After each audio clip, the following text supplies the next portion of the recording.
Cool theme? Oh, wow. Oh, wow, we have the actual dream analyst watching. Chelsea Turpinning Coxey, I watched some of your interviews. I love what you talk about. Uh, yeah, she's amazing, everyone. Chelsea, she calls herself a dream analyst, which I appreciate because I want to talk to her. I want to interview you, Chelsea. I'd love to talk to you on live one day. I want to read your book first. Your phone is about to die. Thank you. Yeah. Yeah, no, it's cool. Tonight I'm trying tonight is like almost a throwaway episode. I mean, I was trying to go live on TikTok and I'm trying to do that right now and it's not working, but we will get into some deeper conversations. I know you study all these topics and it's amazing. And I want to talk to you. I don't want to say too much here because I got a lot to say. I want to read your book before I interview you. Cliff, she said her phone's about to die. I mean, we could get her on tonight, but I know her. I respect her time. I know she's got kids. I would like to formally set something up. I also would like to read her book before I actually talk to her, which I'm going to do. I'm going to buy the hard copy, and I'll definitely read that before I have you on here. But I would love to have you on here, and that would mean so much to me and my people. So I definitely would never want to miss that opportunity. But I want to read the book first. That would be amazing. Yeah, let's set something up. I'll definitely get in touch with you. This is these live things are like pretty new to me. This is number 13, but I'm a novice with technology and stuff, so I'll do the best I can. You just had a workshop tonight. I bet that was amazing. I love what you do. I love what you do, honestly, and I love your approach to it. I watch a lot of people in this general field, and I've seen quite a few of the workshops, and a lot of them don't resonate with me. A lot of them, I don't want to be mean, but like I don't like a lot of a lot of it. I feel like a lot of it is,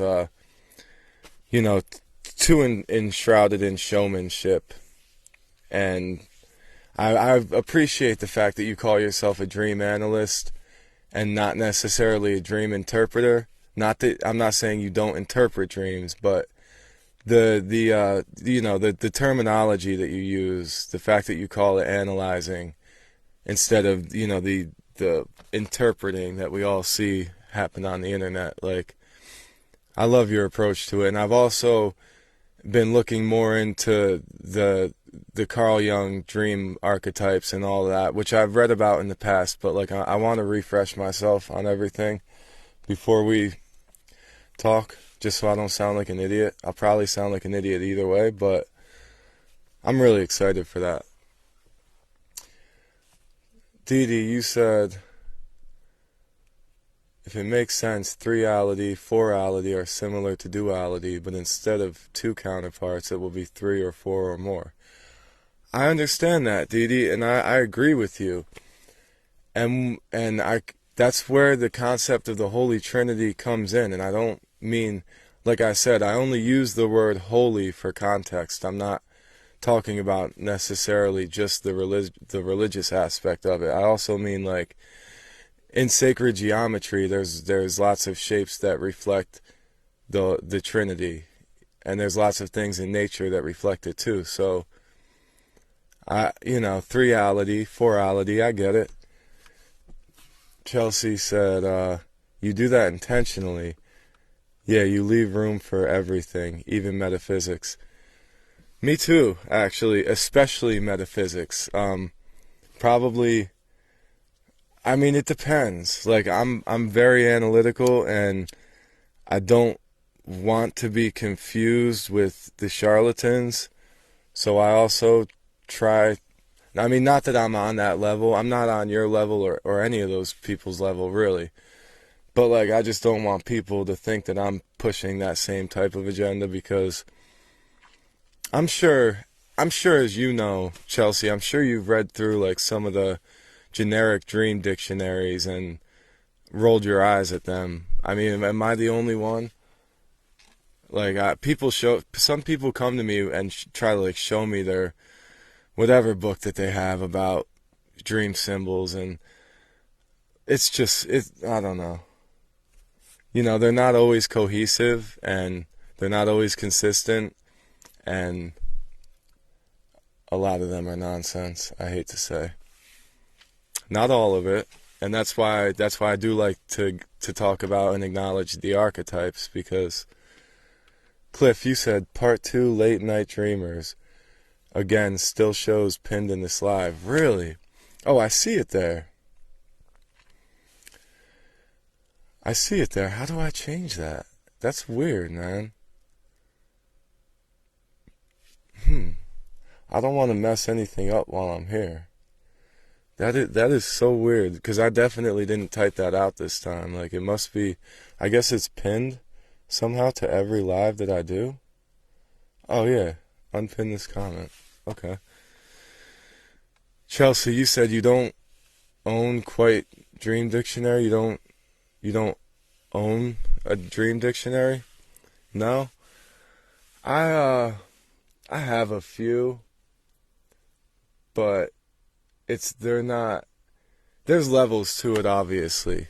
Each dreamer has their own emotional attachment and meaning for symbolism. I agree, and that's what bothers me with like these Instagram or like these Facebook group posts sometimes, and I'm sure you've seen it. I think we've all seen it. It's like people are like, I dreamed I was running in a field last night. What does this mean?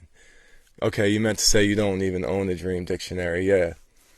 Yeah, right, because it's like, and someone like you, of all the people, like, people might think that you would, but like, there's levels to it, and that's fun for kids, I guess, but like the reality of it, like you said, each dreamer has their own emotional attachment and meaning for symbolism. Yeah, not that there's not any archetypes, there are, and there's general underlying themes that can relate to people, especially on a cultural level. But that's what I've always said, like if people ask me to interpret their dreams, because a lot of people do, and I could easily like pull out some of the obvious symbolism and show what it's reflecting in their life, and sometimes it is very obvious and straightforward, and when I tell it to them, like I've said before, like the light bulb goes off and they're like, yeah, obviously, like it makes sense. But I've always told people, unless I really know you,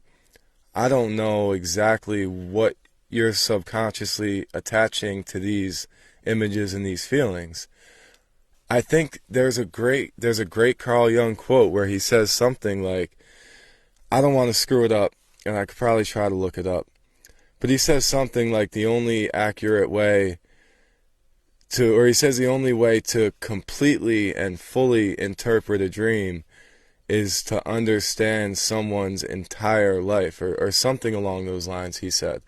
And I've read that years ago, and it's always stuck with me. And I'm like, yeah, that makes sense, because I could tell someone my dream. I've told people my dreams, and I've had them come back and try to tell me what they mean. But I'm like, you don't even know what I relate that to. So like sometimes I know they're wrong, Like I'm actually subconsciously, I don't look at like what is it? The thing with like, there's so many examples. What'd you say? Mass collective symbolism and the individual symbolism, exactly. Yes, exactly. That's exactly what I'm talking about. But so many people don't look at it. They don't separate the two, and it bothers me. And I try not to let it bother me. But there's people out there collecting money on Cash App just for interpreting people's dreams. I'm sure you know that. And like these people give the most generic responses. And it's so obviously fake, and I'm sure if you see in these Facebook groups, like people will ask what the meaning to a dream is, and you'll get 50 different responses that have completely different interpretations. It's like, which one of these people are right? And they all say it with confidence, It's just, it bothers me so much. So, and when I first saw you, the Facebook groups are a mess. Yeah, it's not just the Facebook groups. I really feel like that's like kind of a reflection of our modern society's perspective of it in general. And I think that I obviously, and I'm sure you agree, like dream therapy can be a real thing. It is a real thing. I mean, we know it's a real thing scientifically, but I think it can help a lot more people, and I think it should be implemented and taught and shared and talked about more. But you can't even begin to discuss actual dream therapy until you can dismiss all that nonsense. I feel like, at least. So I think there needs to be like a cultural shift in the perspective on dreams and the interpretation and analysis of those dreams. And that's why I appreciate the fact that you call yourself a dream analyst and not a dream interpreter. Because it automatically, when I saw that, I thought of you differently. And I appreciated that. People tend to interpret what they see and feel instead of look closer to the dreamer's reality.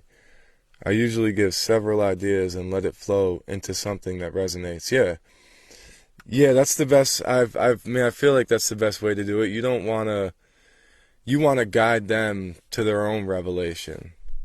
Is that kind of what you're saying? Like you can't. It's never. Sometimes it is very clear, very black and white, like I said, but more often than not, and of course the longer and more complicated the dream is, the less black and white. Yes, you want to lead them into their own revelation. I agree, and that's even when I'm trying to interpret my own dreams, I try to look at it objectively to separate too, because even though I do know myself the best, and I would be able to understand what I attach to the symbolism, sometimes you don't see it until you step away from it. And I feel like that's a metaphor that's reflected in a lot of things in life. I think we've all been in that situation where you're frantically looking for something that you just lost, but it's like right over there, but the only reason you can't find it is because you're looking too hard for it. And then, once you relax and you stop looking for it, all of a sudden you see it, it shows up. Excuse me. I feel like that's similar. That's the concept of the mirror mask that I talked about in the other live. Cliff, you said so many dream myths to bust. Yeah, and I don't want to be that person. I don't want to necessarily be that person that's coming from a position of opposition, but I gotta call it like I see it. And there's people constantly reaching out to me, telling me their dreams. Not constantly, but often enough. And I try to make it clear that, like, I'm not just going to tell you because your teeth were falling out in the dream that you're going to get rich. Like, it's just not. Symbolism evolves into deeper meanings over time. Like onions, it's fun. Yeah, there's layers, yes. Yes, there's so many layers to it. And I've always been the person to try to peel back those layers to the core.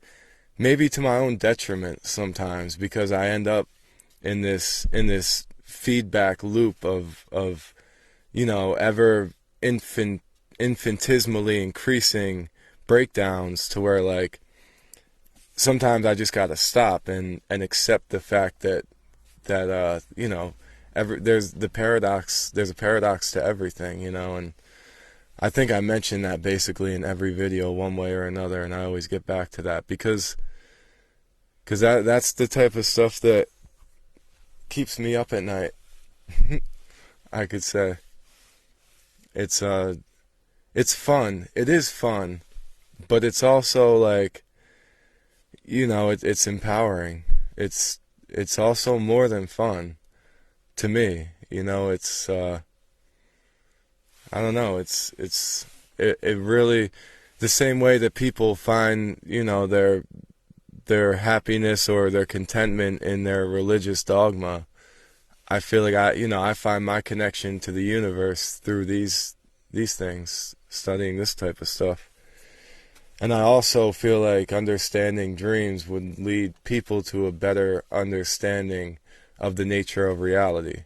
Even though that's almost yes, yeah. A self-discovery journey and a soul journey. Yes, exactly. Exactly. Yeah, and culturally too. So like I feel like if more people can start talking about these things and build that momentum, it can be not just on an individual basis, a self-discovery and a soul journey, but I feel like culturally we can have a self-discovery journey and a soul journey. That's what I hope for. That's what I dream for. Especially since I've started, especially like in the last year, since I've been trying to be consistent on social media and stuff. That's the conclusion I've come to, because I've always been very anti-social media, and I felt like organic connection was the most important. And but it's like I'm not over there communicating telepathically with people across the world, but we can do this. So let's do this and see where it can take humanity if we lean in the more spiritual direction rather than the technological direction, if that makes any sense to anyone. I don't know. But yeah, the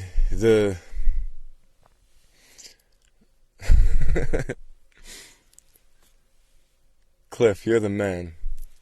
I'm not always trying to be the myth buster here, but I will do it. And Cliff, I'll call people out. I like to question everything. I even question myself. I drive myself crazy here. If anyone who's watched enough of these lives, they've seen me, like, I'll make a statement, think about it, reanalyze, slightly shift that statement, and then, I don't know, by the end of the conversation, we might have a completely different conclusion. I'm not afraid to explore different rabbit holes, different wormholes to get to a different universe. The internet is like tapping into the mass collective, right though? Right? It really is, in a way. And I don't want to be negative about it, but I've said this before, like, what if this is just, as a society, culturally, this rise of humanity in this dimension has taken the not that there's a wrong or a right, but maybe we took the wrong road, Maybe we chose division instead of unity. I feel like technology would represent the division, and like spirituality would represent the unity.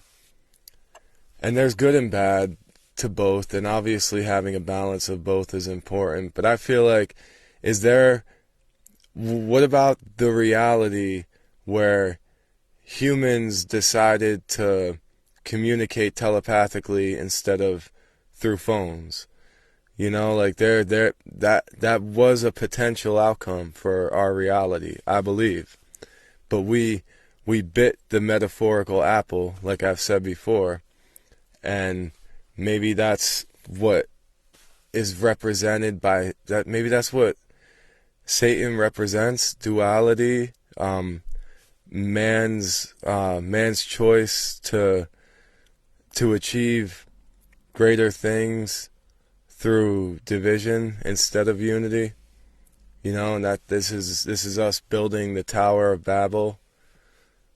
And I'm not religious at all. I want to be clear, and I don't believe that the religious stories are literal. I'm just saying, like, metaphorically speaking, as a society, the more we separate church from state, and I do agree, I believe in separation of church and state, but I'm just speculating, like, if we would have leaned in the other direction more, would we be literally tapping into the mass collective mentally instead of having to do it through this separate device?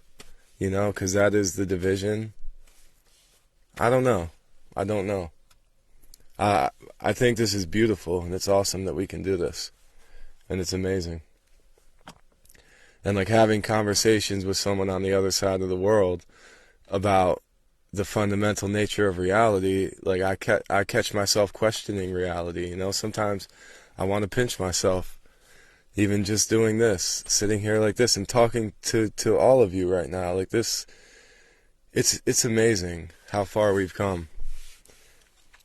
And just as long as we can keep the momentum going in the right direction, and we don't all turn it into a bunch of grimy internet trolls at each other's throats, like maybe we can make a collective shift. We do it, everyone. We do it every night in our dreams. We also do have special abilities. Kind of just takes awareness and building it like a muscle. I agree. Tapping into the mass collective memory bank. We do it every night in our dreams. You're right. You're right. And we do it, I also think we do it through meditation. And yes, we do have the abilities, and I do think you can build it like a muscle. I agree. I agree. And how far does that go?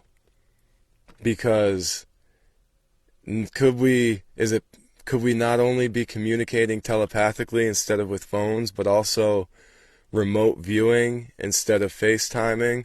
Could we be astrally projecting, or could we be learn how to float and fly instead of or learn how to teleport through wormholes, through different forms of heightened meditation instead of using airplanes? Like, you know, I imagine a society that instead of the Industrial Revolution, we had a spiritual revolution, and the rate of increase that happened in such a short period of time, that compound effect that the Industrial Revolution caused with technology, what if that would have happened spiritually?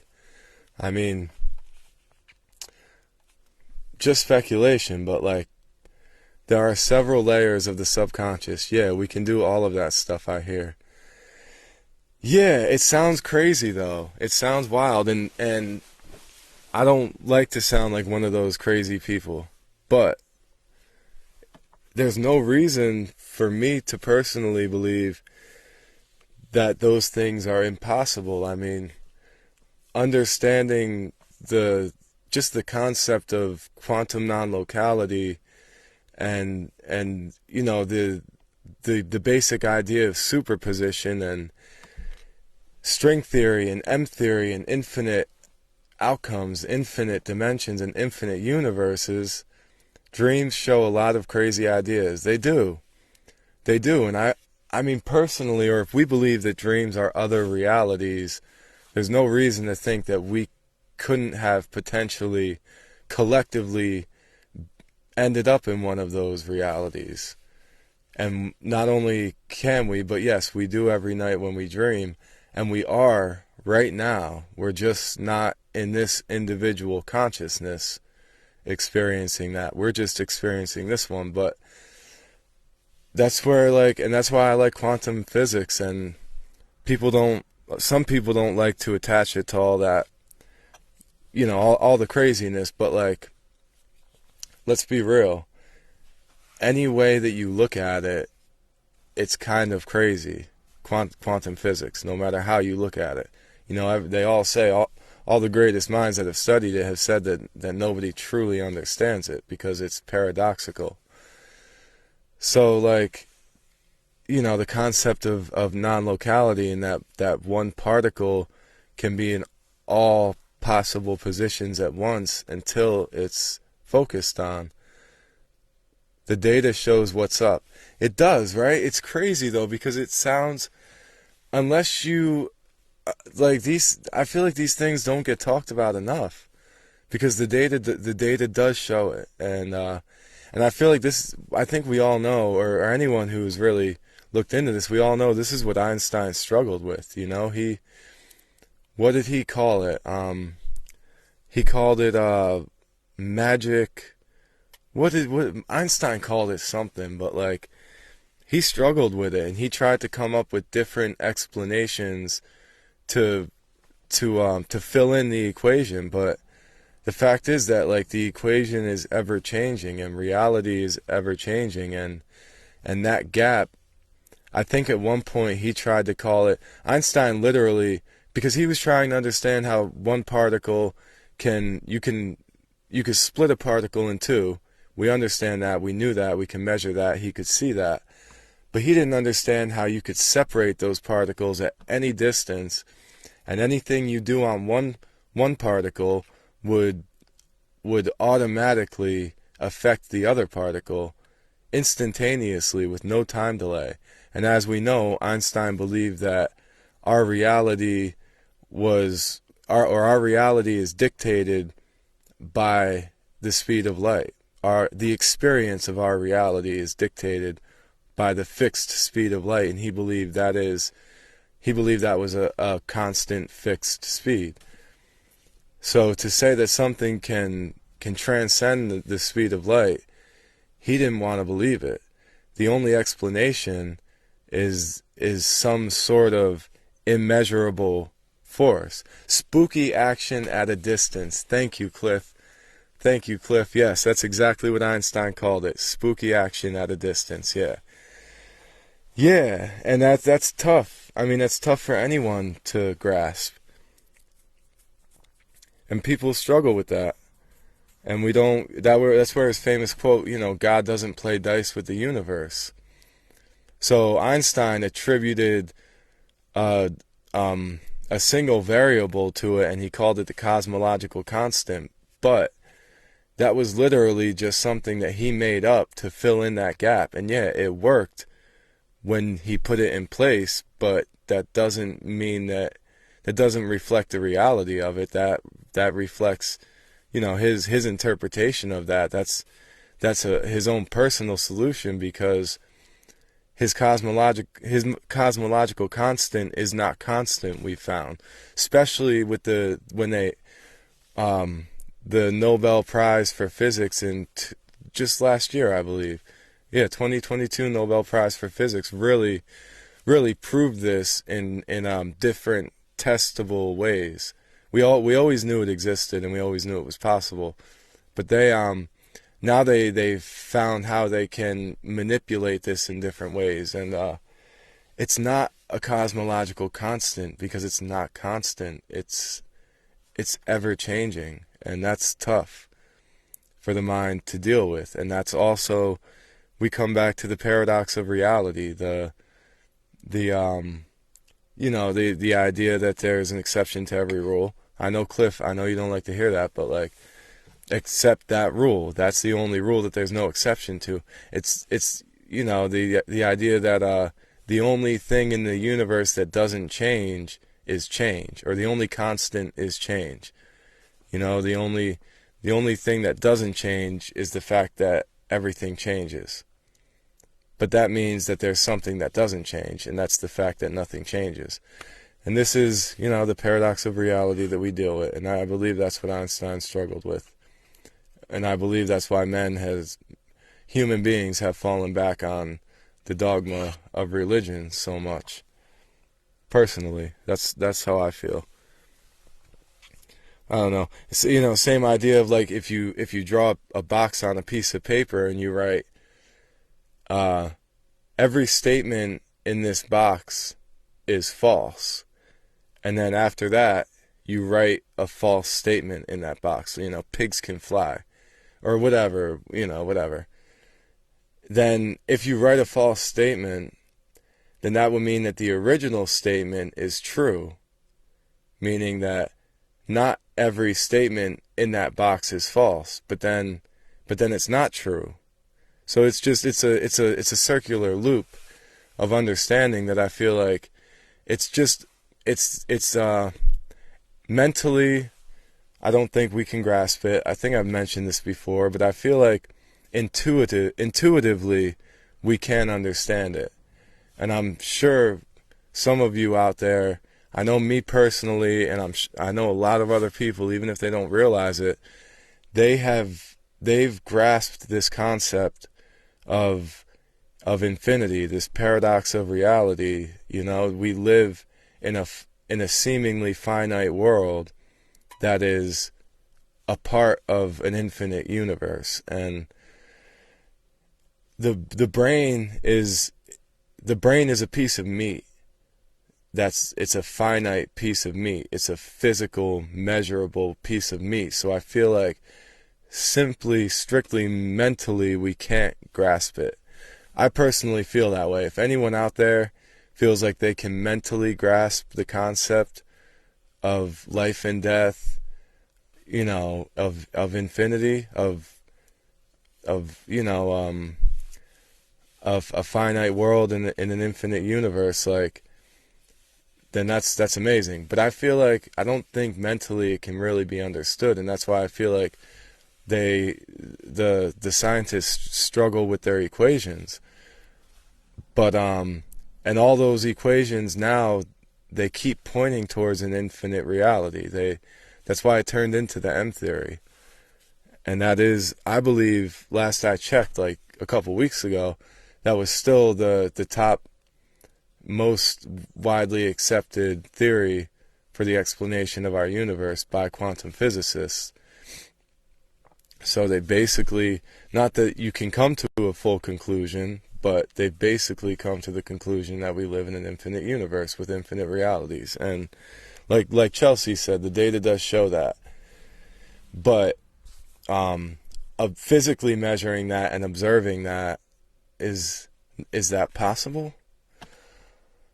Logic will eventually and can support the knowing of intuition. I call it feeding both internal wolves. That's a great way to put it. That's a great way to put it. I hope you're right. I believe you may be right. I do believe you may be right, because through all of these years of pondering these concepts and feeling that intuitive understanding of it, it seems like more of the logic does start to line up over time with it. It's a long road. It's a long, complex road to feed both the internal wolves, if you ask me. And I love it. It's an amazing, fascinating journey. But like, it's not as simple as giving a Genesis story and feeling like, I know some religious people feel complete in their religion, but I feel like there's gotta be some sort of inner desire for more. I mean, there's gotta be, and I feel like most religions reflect these concepts in different ways, which is a beautiful thing, and I guess that's how they come to their understanding of it. But like, erase, it's an evolution. We do it with basic things, and eventually we lean into it more, even as a mass collective. I guess you're right. We do it with basic things. Yes, we do it with basic things. But do we do it with some of the most complex things that we could possibly imagine? I guess we do. We do it with everything. I guess the logic supporting the knowing of intuition is that kind of describes humanity's journey. If you ask me, actually, that's a great way to look at it. Yeah, we do it with basic things. I feel like that's what humans do with everything, actually. Right? Or am I wrong about that?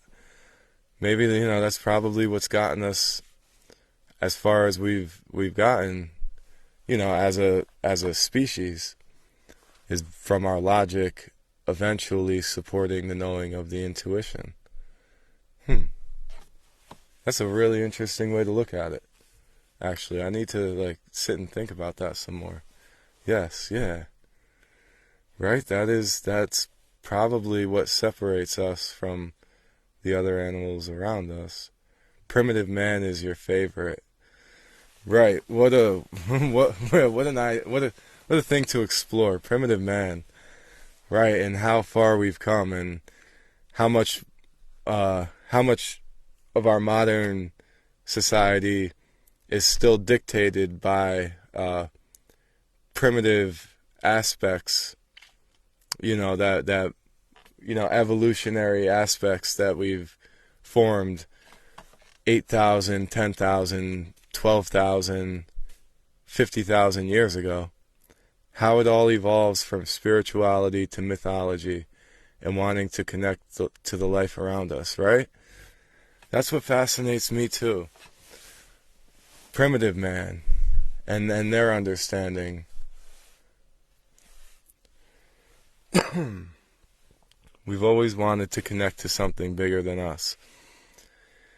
Yeah, man's desire for more. Man's desire for higher understanding. We have always, and that's got to be what's gotten us to where we're at now.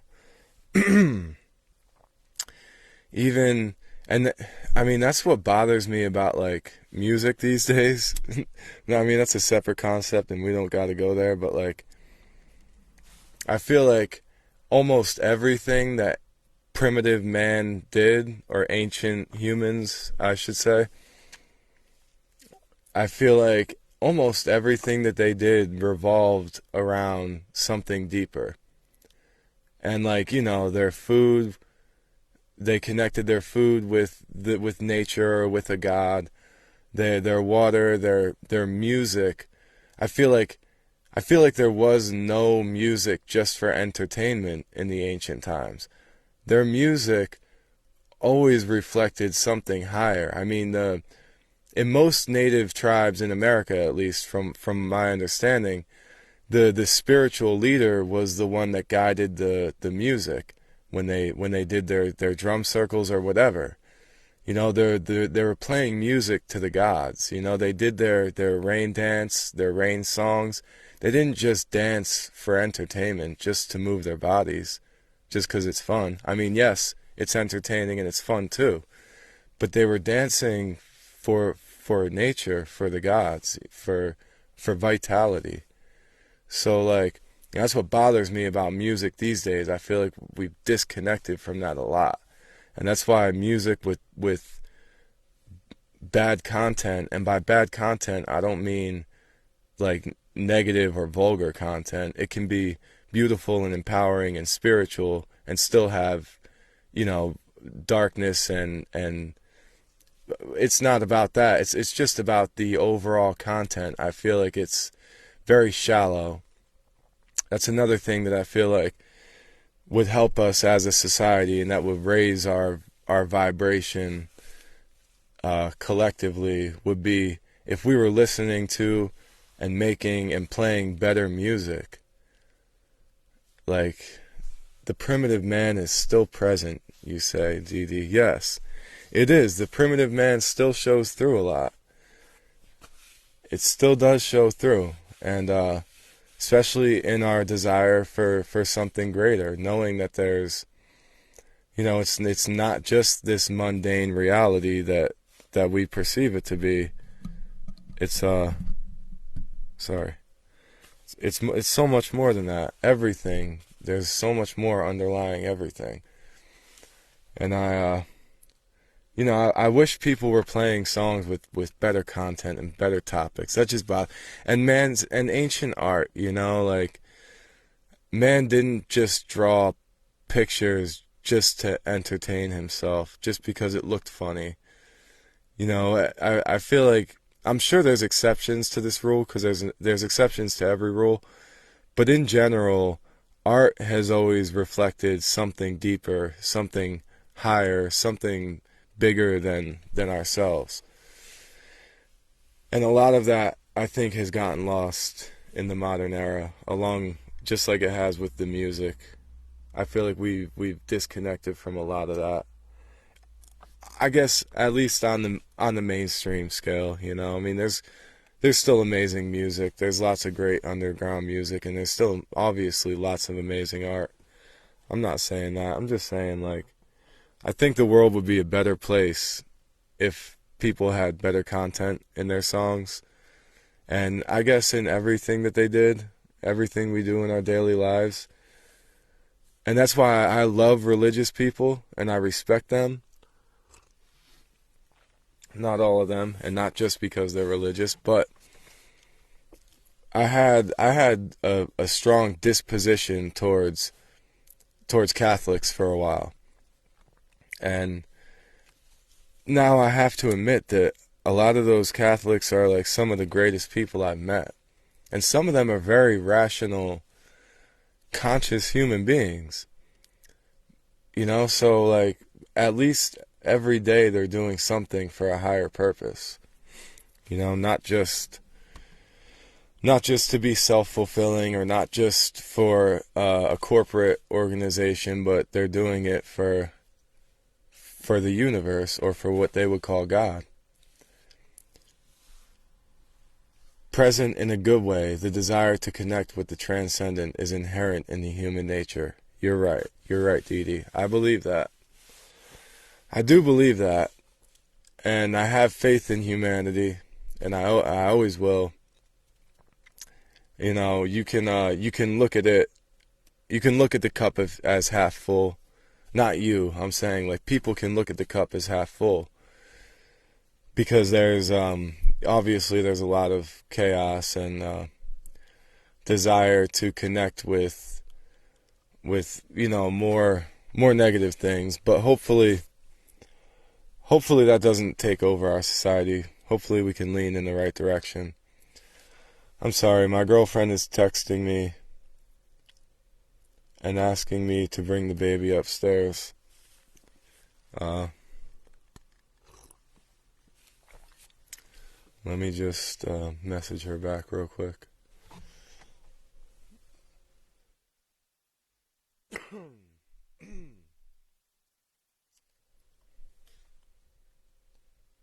Sorry, people.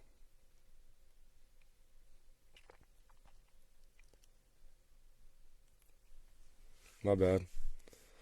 I still hear them banging around in the living room, so I should probably go put the baby to bed soon.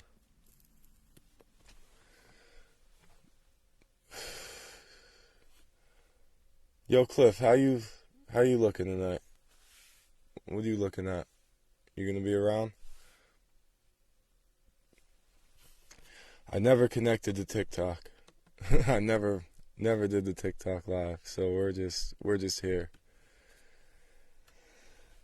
Yeah, but I feel like primitive man is still present, and yes, in a good way, the desire to connect with the transcendent.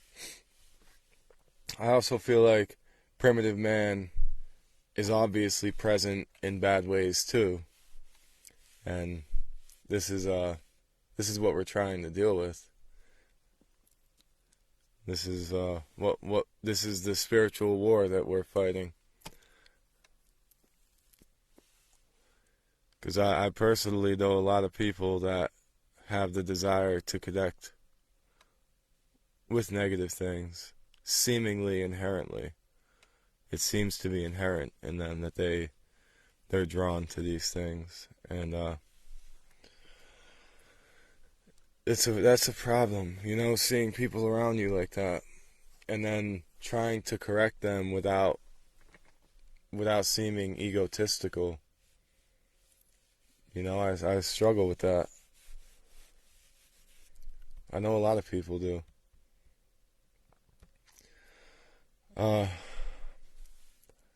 I guess I'm gonna go put the baby to bed. I don't want to walk away and lose any retention. I don't know. I'm not even sure how many people are watching because it's not showing me. So,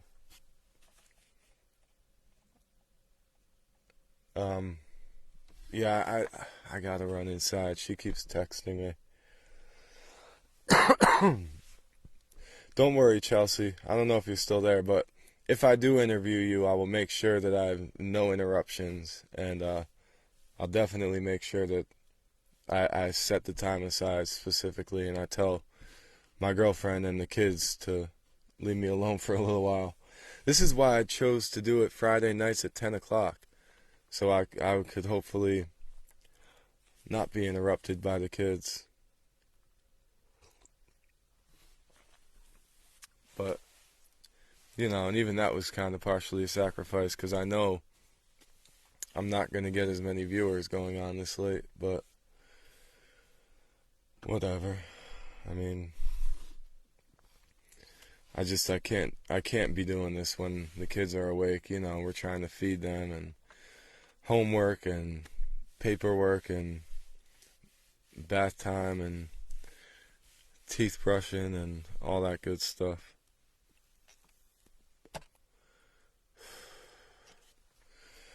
Another thing that I saw as a tip for TikTok lives was to put on music in the background. I can't really see myself doing that, but I know I have enough audio issues as it is, so I don't need any extra problems.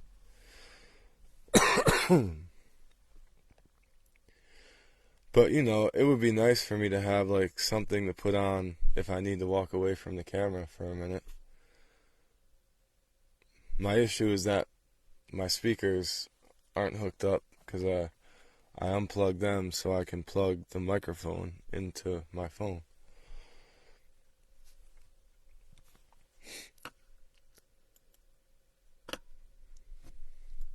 Dee Dee, I have a bunch of different things here about the Trinity pulled up that I just opened my Google browser on the laptop, and I see all these windows here. I wanna think more about that. Violence is inherent in my nature too. Only by chance. I didn't end up as a killer. Maybe I was/am too soft. Maybe. I mean, maybe circumstances haven't guided you to that personality enough. Maybe that's all it is. Maybe that's why you're too soft. Doesn't mean that you have to be. Just means that the circumstances haven't called for it, maybe, yet. Or maybe they have, actually. I don't know. Yeah, no, violence is inherent in not just in human nature. I think violence is inherent in nature. It's undeniable. We're not all like hippie tree huggers saying that nature is perfectly peaceful. Although I love those people. But let's be real. Like, nature is violent too and can be brutal. But that's the duality, that's the yin and the yang and the yin. Yeah, violence is inherent in my nature too. Growing up as a teenager, it was a big part of my life. And I thought that's what actually would make me a man. I feel like that's what made you a man. If you can leave, if two men are in a room and only one of them is allowed to leave, the one that leaves is the one that's the real man. That's how I used to look at it. So not that I was ever like the biggest or the toughest guy, but it's like, there's lots of tricks, and that's why I did the MMA for a while, and I was really into it. My brother was into it, and he kind of still is, I guess, but that's a rough life. That's a really rough life, and I'm grateful that I learned it at a young age, that's no way to live. Like, I thought I was willing to do anything to anyone, but, like, I ended up feeling bad. Nature doesn't have the consciousness of unity. That's an interesting statement. Nature doesn't have the consciousness of unity. Nature is the consciousness of unity. Right? I mean, I know what you mean, but like, and is that totally true? Meaning it's consuming itself. Yes, it's consuming itself, but it's also rebuilding itself at the same time. Isn't that, the idea of creation and destruction?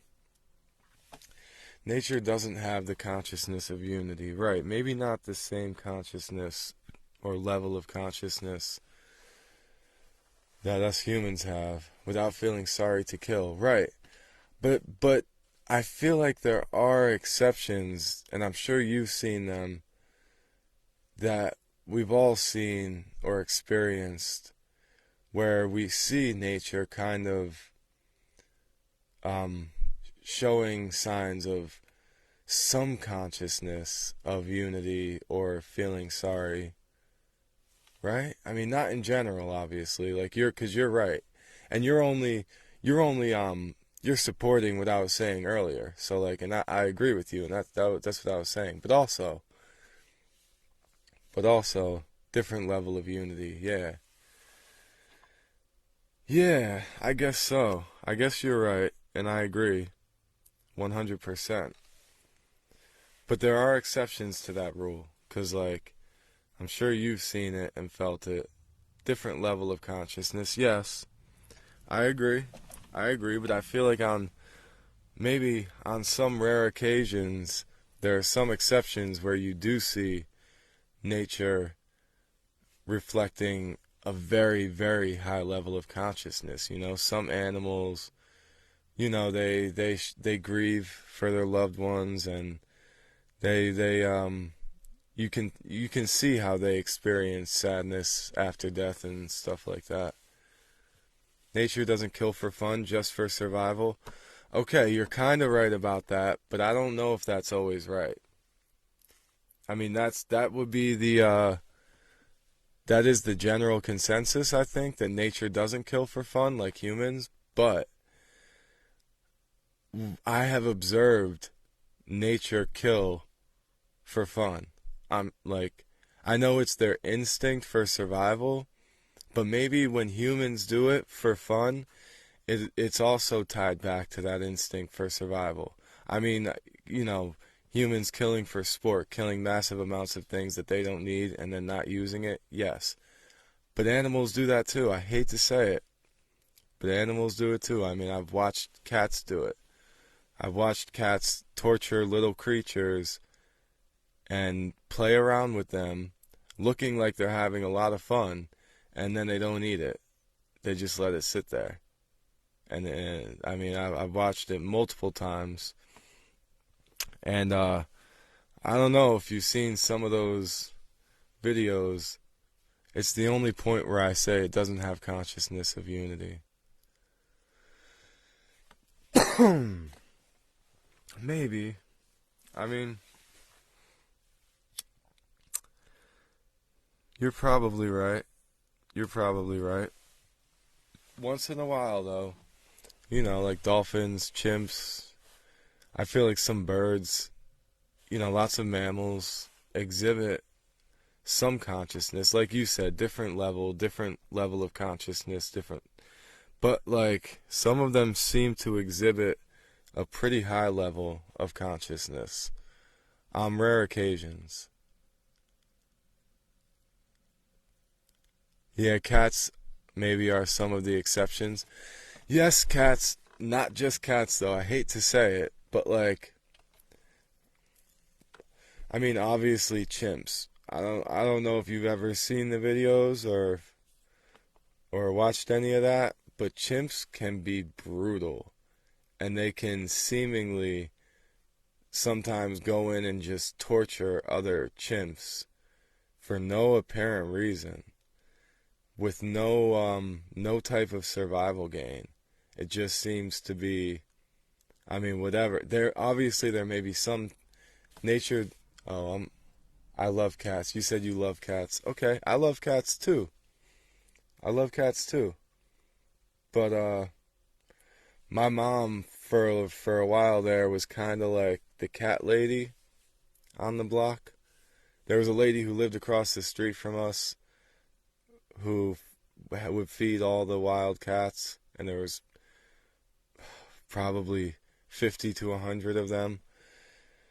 And it's sad to see them out there in the wild like that. And then that lady moved out or passed away or lost her house or whatever. And those cats kind of migrated over to my mom's house, and my mom sees them all wandering around in the winter hungry, and she feels bad, so she feeds them. And that went on for a while, and it was kind of an issue. So I grew somewhat insensitive to the cats, just seeing them too much. I mean, I love all creatures, but and cats are amazing. But I've seen cats do it. I mean, it got to the point, and not just with my mom. Also, I mean, I've seen this. We have wild cats out here. We have, they don't have homes, and I mean, I worked at this one restaurant where they would always like gang up around the dumpster, and even at my neighbor's house there was gangs of them. I mean, to the point where you pull in the driveway and go walking up to the house with groceries in your hands, and these cats will jump on the groceries and try to tear the food out of the grocery bags while you're walking. Like, some of these cats are vicious. Some of them, like, so, and I've seen them do all types of crazy stuff. So, like, but not just cats. Yes, there's videos of chimps doing things that are they emulate like a lot of humans, a lot of groups of human behavior, like weird. I mean, I guess it makes sense, but I do believe that sometimes nature kills, maybe not for fun, but not just for survival. Not always. Like, it's weird. Animals can be weird sometimes. Even, I guess, maybe it goes back to a survival instinct, but there's no apparent reason for a lot of what goes on in nature with these animals. And I'd like to think that, that they only kill for survival, but I don't believe that. Never saw cats doing that? Yeah. I can understand you took distance. Yeah, no. I mean, I haven't owned a cat after that since I moved out of my mom's house, but like my dad and my stepmom have always had cats. My mom and my stepdad have always had cats. I mean, I when I had my first apartment, my friend moved in. I let him move in with me, and he brought his cat with him, and they're amazing creatures. I'm good on all that. Good on all that. They really are. I mean, and some of those cats I fell in love with, and they're absolutely fascinating creatures and definitely intelligent. But they definitely kill for fun. Maybe they're not intentionally killing the thing, but I mean, I've seen cats torture different types of creatures until it died, and like I said, then they don't do nothing with it. They'll leave it there. It'll be sitting there for days. Like, I don't know. Sometimes they'll bring it to you, and I feel like dogs can do it too. Sometimes. I don't know. Nature is wild, though.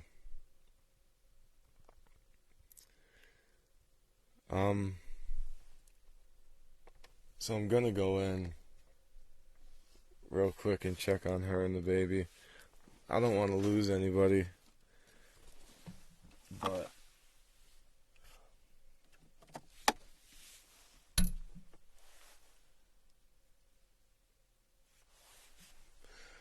my girl's probably mad at me, and I wouldn't blame her.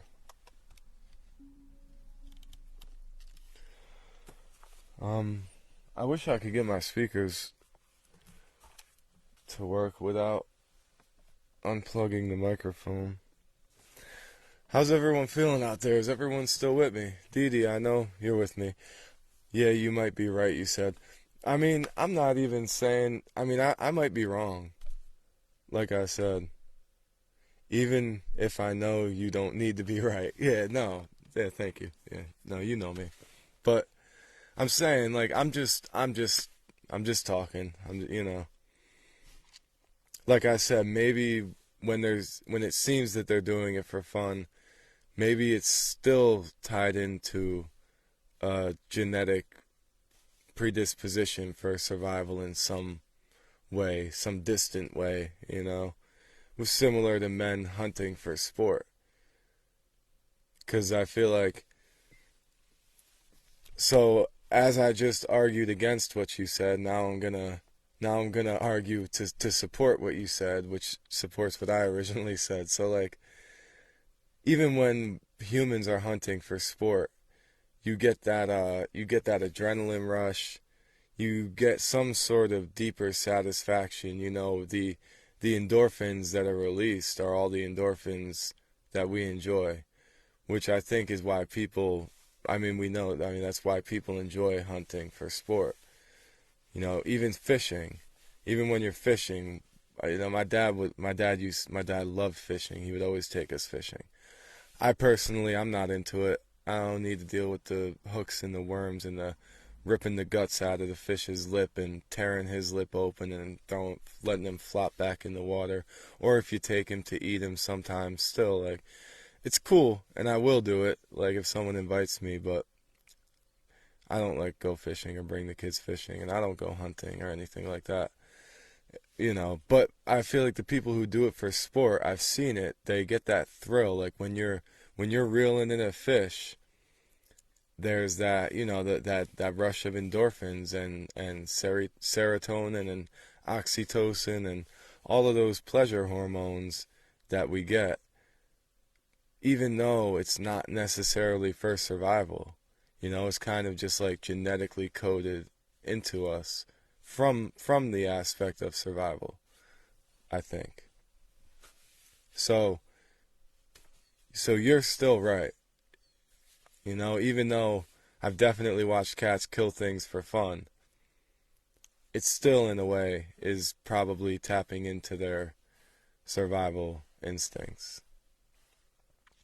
You went to paintball a few times, hunting each other, and it felt euphoric.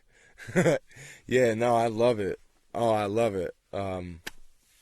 Yeah, stuff like that. All of that. I did the paintball back in the day. We have it's the same. Is it the same almost? How far down the line can we take this? Like, is it the same as having a water balloon fight?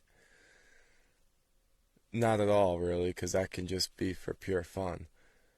That like, how far can we take it to where that's having tapping into the instinct, some sort of killer instinct for survival? But I feel like it is, and that's what competition and sports is about. It's a good surrogate, yeah. Oh, I get it. No, I get that for sure. Uh, and I feel the same way. And then I feel like that's how it is with, like, combat sports. And that's why I always love mixed martial arts and kickboxing. And all the other ones, but those are the best, obviously. Like, man versus man, the ultimate test, and I feel like that must tap into some sort of survival instinct too, the clash of the tribes. Like, it is a survival instinct, and that's probably why I enjoyed fighting at a young age, and that's probably why most men or males, at least where I come from, most men go through a period of, like, aggression and combativeness. Like, we all think we're tough guys at one point. Some people never get out of it, and they just get stuck in that. And that is, I know people like that, and that's a tough way to live. And it's not an optimal way to live. But I get it. And I was there too as a young man, feeling like, you gotta be the toughest. You gotta be able to physically overcome any type of situation. And I guess at the same time, I've still, in a way, never lost that, because women too, you're right. No, you're right, women too, for sure. for sure. And I've seen the alpha female thing go down like between different. I mean, they do it too, and in a less physical way. I think. I mean, it can be physical too with them, but women do it in a more in non-physically. Maybe only some of them though. I feel like only some of them, and same with men these days. I feel like maybe it's less and less. I mean, because maybe men are becoming more feminized over time, and that's a conversation for another time. But uh, I don't know, and also society's becoming less combative over time too. We're becoming more domesticated, so.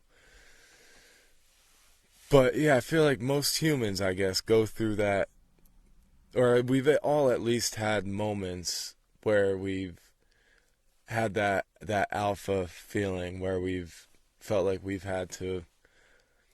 I don't know. It's. I hate to overgeneralize, even though I do that, I do it a lot. But at least I like to mention that it's a generalization, but doesn't make it untrue. Still generally true, you know? And I think that that that competitive mind state, yes, it's comes from primitive man, and yes, it's obviously definitely a negative thing, and we should be able to transcend that over time. But at the same time, is it even possible to completely escape the concept of competition and transcend it? I mean, anything's possible, but like holding steadfast to the concept of duality and the roots of the tree of life reaching deep enough to hell so it can be strong enough to stand up and reach up into heaven. Do we will we ever fully separate from that, or is there a healthy way to express that and experience that? From Dee Dee, from your generation, from your primary school, you had the same trajectory, martial arts and then yoga, or other forms of ways to transcend the human nature. Yeah. Yeah, because the competitive mind state is obviously a primitive, egotistical perspective. I don't think anyone could argue that. Well, obviously, you could argue it, and I could even argue it, but let's be real. That just competition in general, people love to talk about healthy competition and all that. Sure, sure, but just competing. The idea of one human being having to overcome another in any type of way. That is that's more of the famine mentality. I feel like if you can compete just for fun with no desired outcome, being just as happy if the other person wins, that would be like the ultimate transcendence. And I think we've all experienced that too. And that's what I try to teach to my kids. Don't be a sore loser. And he's playing soccer now and he's been winning. He won 7 out of 8 games this season so far. They're on their way to get the trophy. But and I'm glad, so far he doesn't seem to be too connected to that. I mean, he is, and he's a young boy, so you see it, and it's healthy, and that was my point here, is that people always talk about how good and healthy it is, and I think we know that. Like the camaraderie of sports, the idea of trial, and yeah, beautiful put in words. Thank you. Thank you, I try. Yeah, but I've always kind of been of the idea that and my friends used to do it to me, used to talk to me about their sports a lot. Still sometimes at work I gotta hear it. And I'm not trying to hate on anybody that's in sports, and I love sports and I love being physically active. But the only time I really care to play sports is when I'm playing with my kids or something, because that makes it worth it. Because otherwise it's like, I used to be I enjoyed the MMA thing. I really liked the one-on-one physical combat sports was always my favorite. I felt like that's the ultimate type of sport, you know? The ultimate test of man versus man without a rubber ball getting between us, you know? Like it's not about what you can do with that rubber ball. It's about who's going to be walking away from here standing up, you know? That but like and my friends, they do have a point and there's a lot of great aspects of sports. You know, you learn teamwork, you learn a lot of self-discipline, motor skills and all types of benefits of sports, undeniably. And I think that just gets focused on a little bit too much because I'm like, at what point that those are all primitive things. And my friends I mean, this is, tell this to someone who's passionate about football or something, and their head might explode because I've seen it. But it's a primitive, those are all, and I've literally used that word with these people. Those are all like, those are primitive benefits. Sure, they're great and they're necessary. At what point do you overcome that and transcend that and get past that? You know, like, and they hate that. And I'm like, yeah, you learn self-discipline, you learn teamwork, you learn a lot of great motor skills, you learn, I mean, so much more. I mean, you can go on and on about the things you learn from these sports, but no matter how many things you stack on top of there, they're all on that lower level. You know, like you I mean, maybe not, because you can like connect with teammates on deeper levels and like have like, but come on now. Like you can only go so far. So my point is when I was like growing up, even like my friend who moved in with his cat and like him and the other one, some of them like they'd be talking about their football or whatever and I'm just like my mind is it doesn't even entertain me. Like you can only go so far. You guys are talking about the same crap over and over. And then people want to knock me for like being obsessed. Like I said, they used to tell me, oh, he's getting all philosophical again. And it's like, yeah, but you people just went on for like an hour and a half about every statistical measurement of every player on every team. And you guys know these teams' names and like, and I'm over here trying to talk about quantum coupling mechanisms and like these people get outraged if I don't know the name of a football team or what state they're from, and they can't believe that I don't know it. And I'm like, I can't believe you do. Uh, I'm gonna run in real quick. I'm sorry. I'm just ranting at this point. But I'm gonna check on her and the baby and make sure she's not too mad at me. I will be right back. I wanted to put on some music actually. Maybe I could still do that. Let me see. Or maybe not.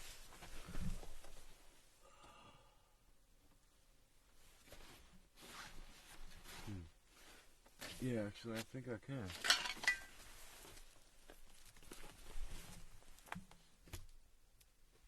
Without messing anything up.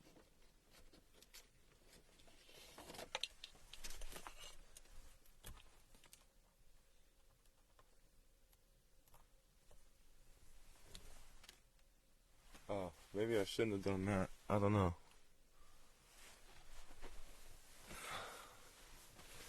Maybe that wasn't the best idea. Okay, hold on. I got this.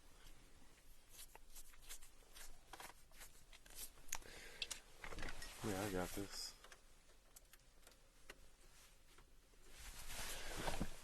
Dee Dee, how you feeling out there? You getting tired yet? I don't want you to fall asleep on me. I'm sorry.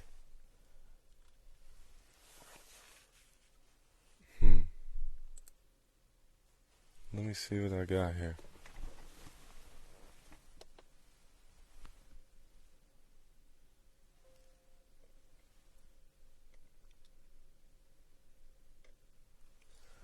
Not so sure this is gonna work.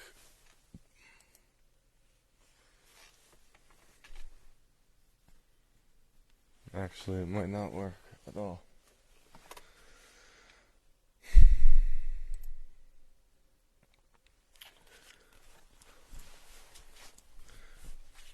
Uh, you know what? And I got so distracted with all of this and the TikTok and stuff, I never shared this to my personal page, actually. Actually, whoever out there is watching, I'm not even, is this on the, oh, this is on the Dreamkeeper Nation page, right? Or no? I hope so.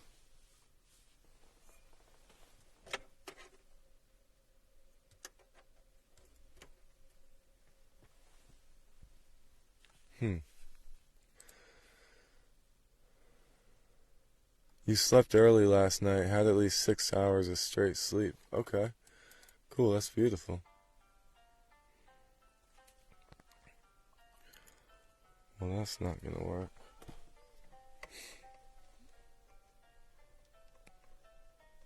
Hmm.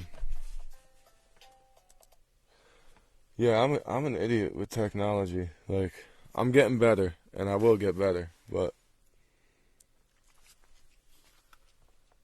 for some reason, hmm, this stuff is really weird. Alright, well, I'm assuming she probably put the baby to bed already. She didn't text me anything else. So maybe I'm good.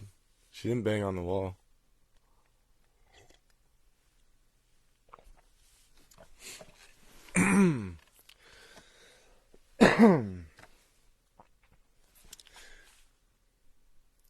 Yeah, I'm gonna run in real quick. Uh, hmm. I wish there was something I could, like, there's gotta be a way to get these speakers to work.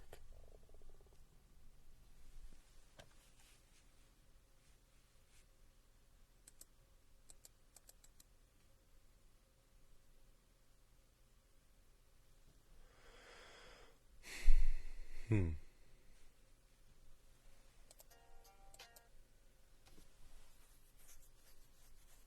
I just don't get it.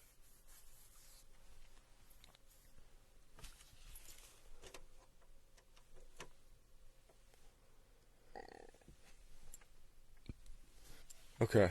I'm sorry. I'll be right back, everyone. I'm just gonna check on the baby, make sure she's good. Uh,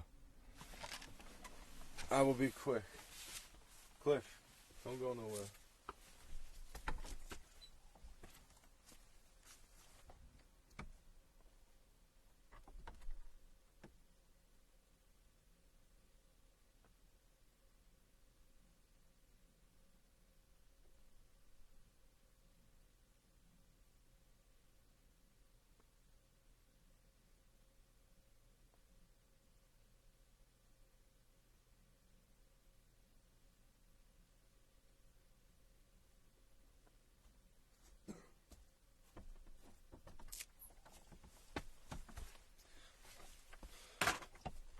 Oh yeah, it's pitch black in there.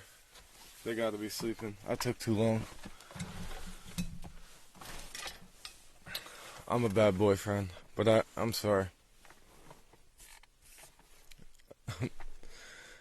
I mean, I'll put the baby to bed every night and read to her and brush her teeth, and I got no problem with that. But you know, these Friday night lives, and then I got out here kind of early tonight. I came out here at like 9 o'clock to start setting everything up.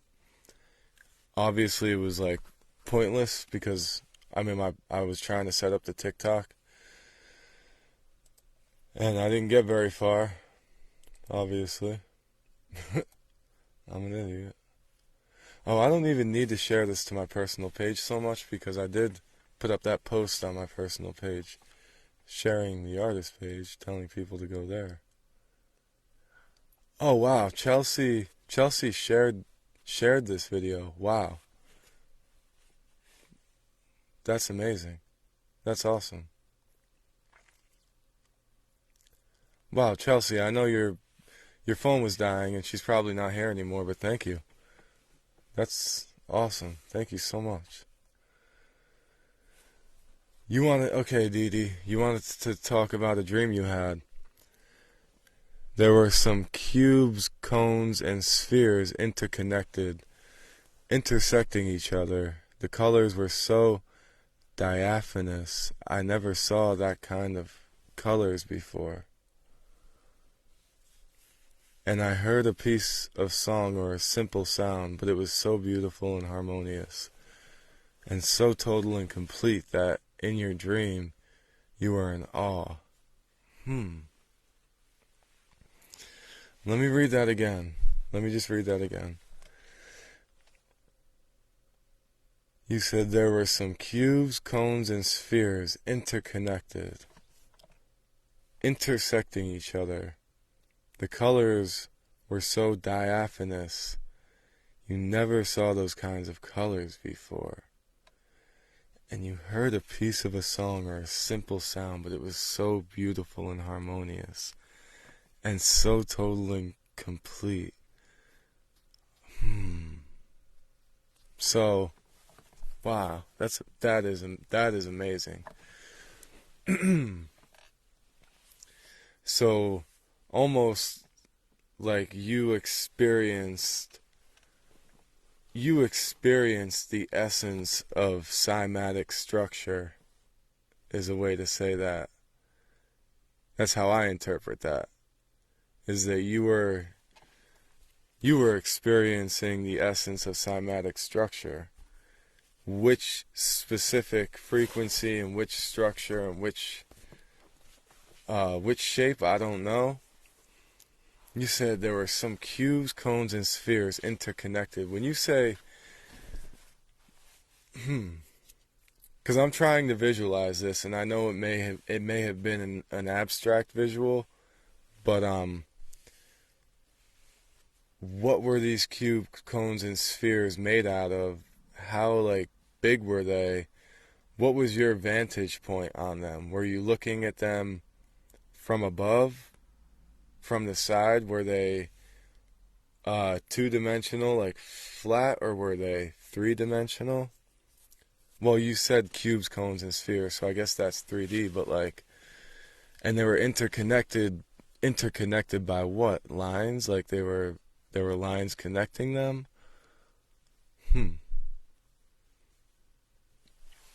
I mean, it sounds amazing. Honestly, I mean, those are a lot of abstract visual dreams were some of the most powerful for me. You know, like the ones that were so far separated from reality. But yeah, I feel like maybe you were experiencing, because you said you saw colors that you've never seen before. So you were obviously looking at it from I mean, we all know that there's potentially infinite wavelengths that we can't see. So, I mean, I guess we don't all know that, but science, it's well established scientifically that there are countless colors outside of our spectrum. They were rotating like floating and made from something subtle. They were rotating like... And what connected them? Is that what was made from something subtle? What connected them? Not material, like light maybe. Right, okay. Right. So non-physical, or at least barely physical. Because, light does have physical... There are physical particles of light. So light is actually, there is a material of light, light particles. And there's also the waves of light, which are not particles. And the two can always be found. I mean, that's one of the paradoxes of quantum physics. Oh, we're getting all types of engagement over here. What's going on my other page?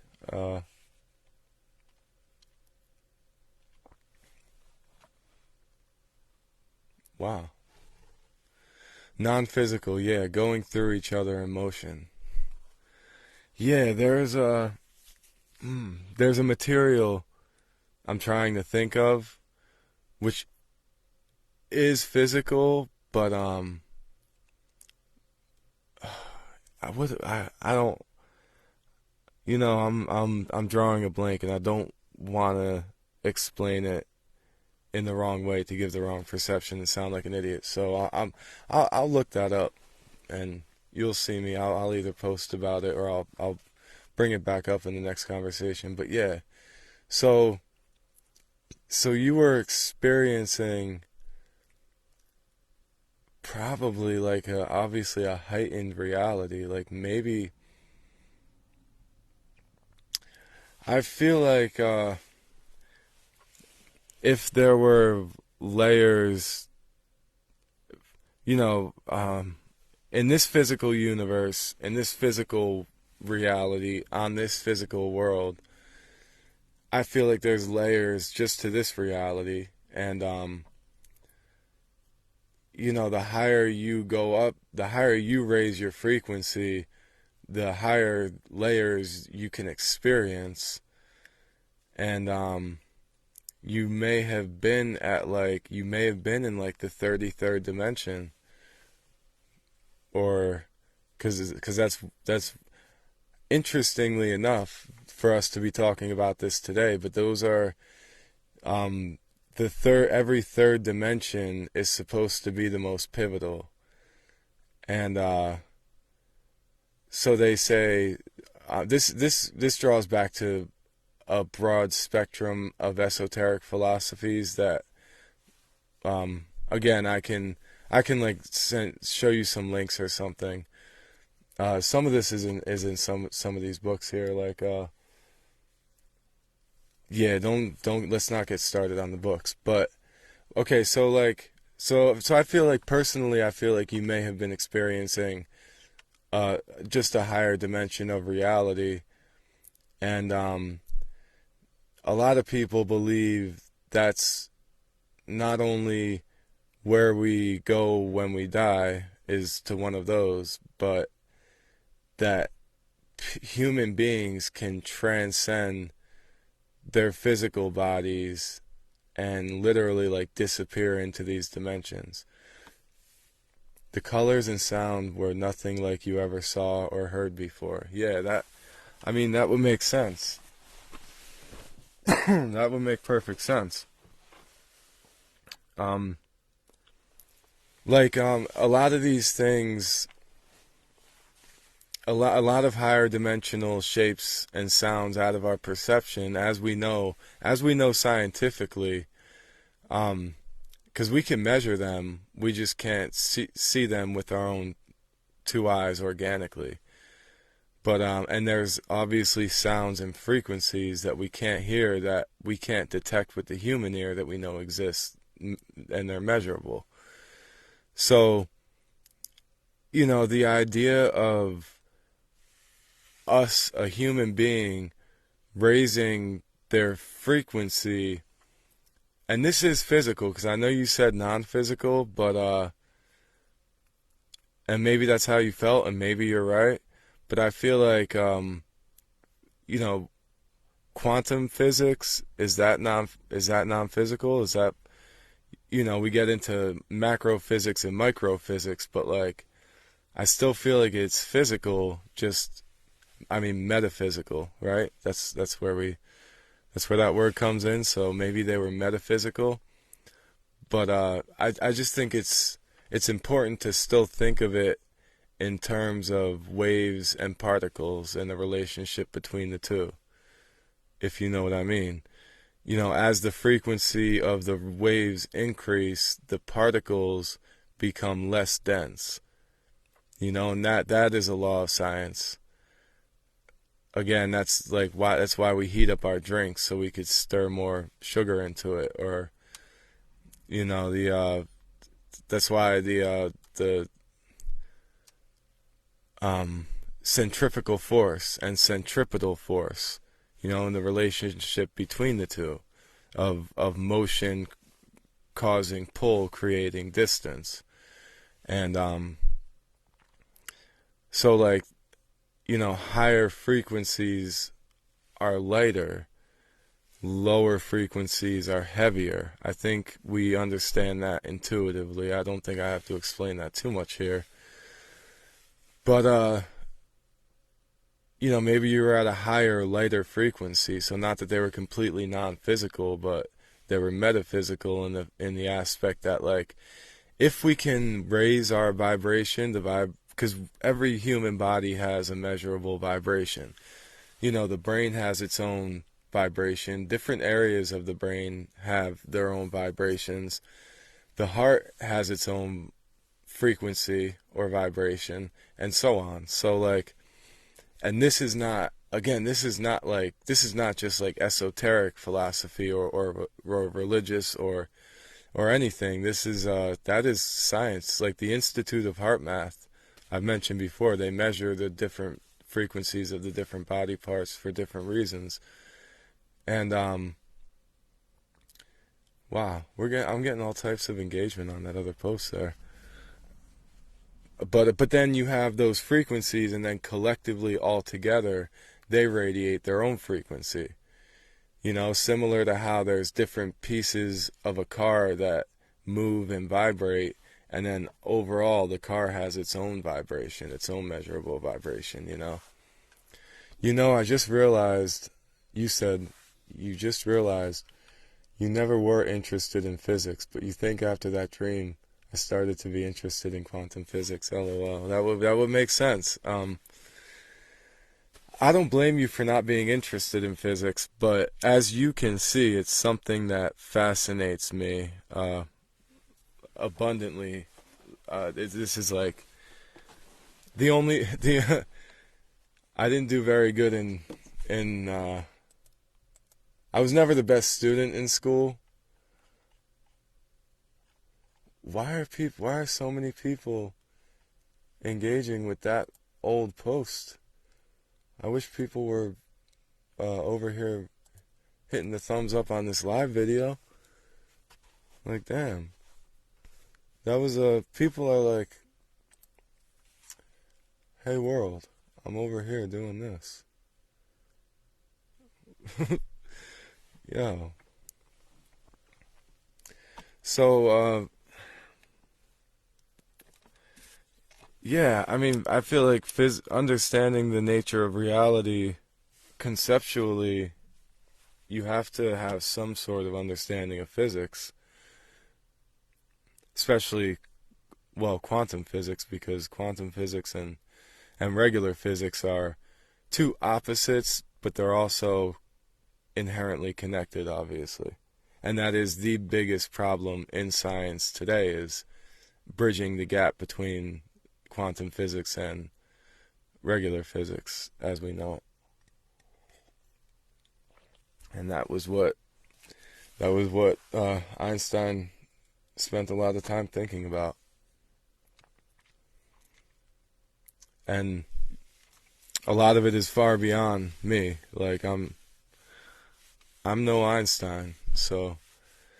But yeah, but the idea that, like I was saying, increasing vibrations, which spread out, causes particles to spread out. This is macro physics. This is not even quantum physics. This is actual physics. In theory, if something vibrates at a high enough frequency, the particles become so spread out because their density decreases. They become so spread out that they become undetectable by the human eye. This and that is in theory, but the physics, the equations support it. And I'm not making this up, and I don't want to just like sound like some weird person who's trying to make up some explanation here. The concept is real. Now, to physically apply it, every time we do physically apply it, it's confirmed, in any way that you can think about it. Now, as far as raising the frequency of the human body to the point where it shifts to another reality, I mean, do I think it's possible? I do. Um, and to experience that in a dream, I think is obviously fully possible, but like, I'm sorry, I'm thinking here. I'm trying like to to act okay, so what I'm trying to say is to accurately understand the the frequency or the dimension that you may have been tuned into. There's ways there I believe that there's ways to observe the shapes. There's ways to measure there, and through different connections between the numbers and the shapes, you may be able to understand, or at least have a good idea of what dimension you were experiencing and what frequency or sound you were hearing. Maybe not like specifically to a T, but what you wanted to imply was that you were not interested in math or physics at the time, and it was interesting that you were dreaming about cones and spheres and cubes. Right, okay, so it's like it's not something that was on your mind. It was something that kind of presented itself to you. Yes, I believe that because you are a person that's in tune, and those things are fundamental to the nature of our reality. So, yeah, you weren't thinking of them consciously, but you were tapping into the collective unconscious, and it was speaking to you, I believe. And hopefully it was something that would help spark a little more interest in physics for you. Can potentially audible vibes, sound waves, particles, frequencies travel space vacuum? How light does? Audible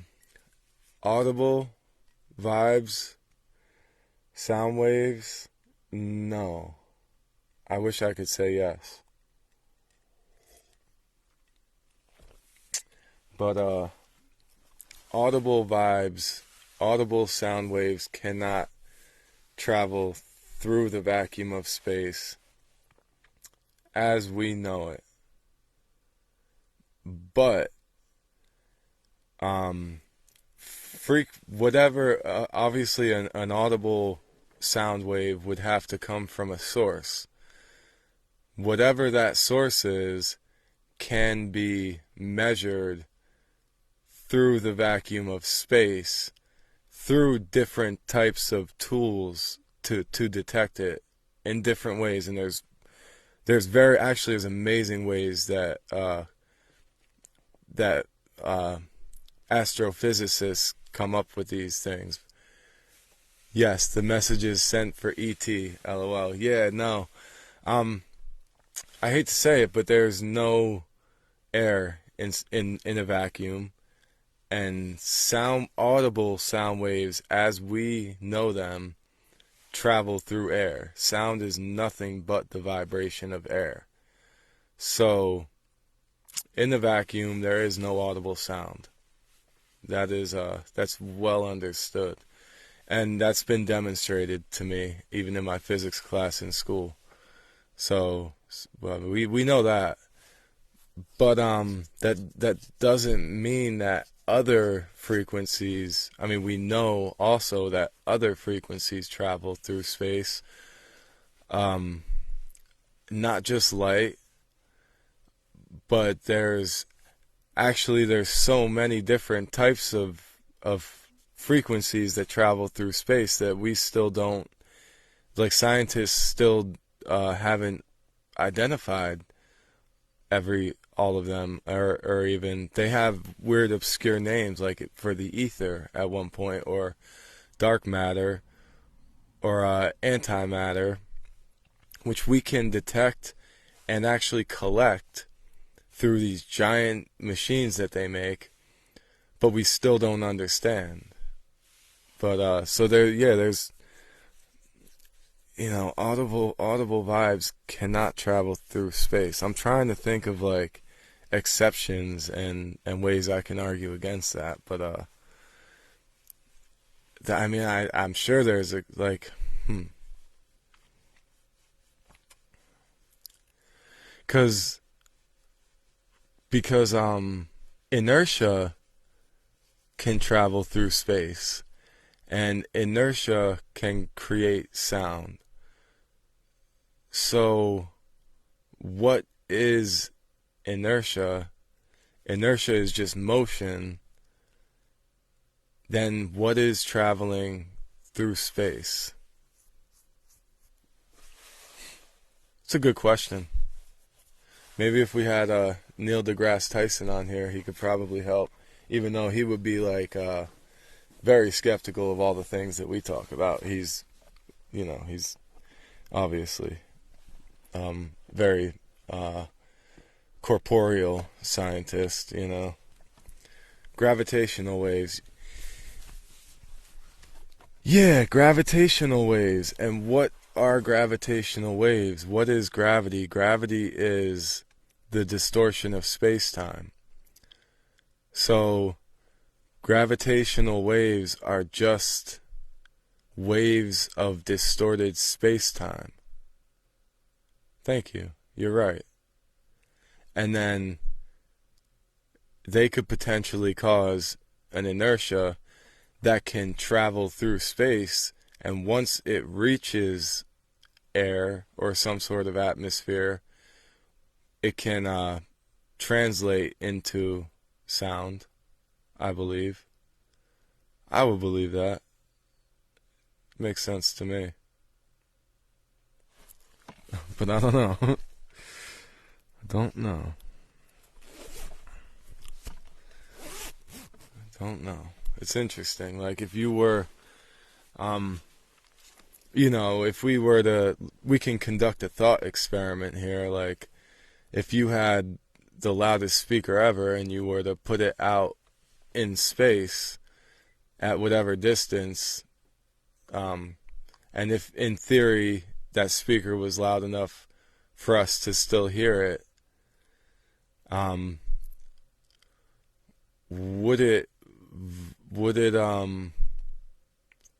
could it cause the vibration, enough of a vibration to distort the space-time and transfer through that space, and then once it hits the atmosphere of the Earth, would we still be able to hear it?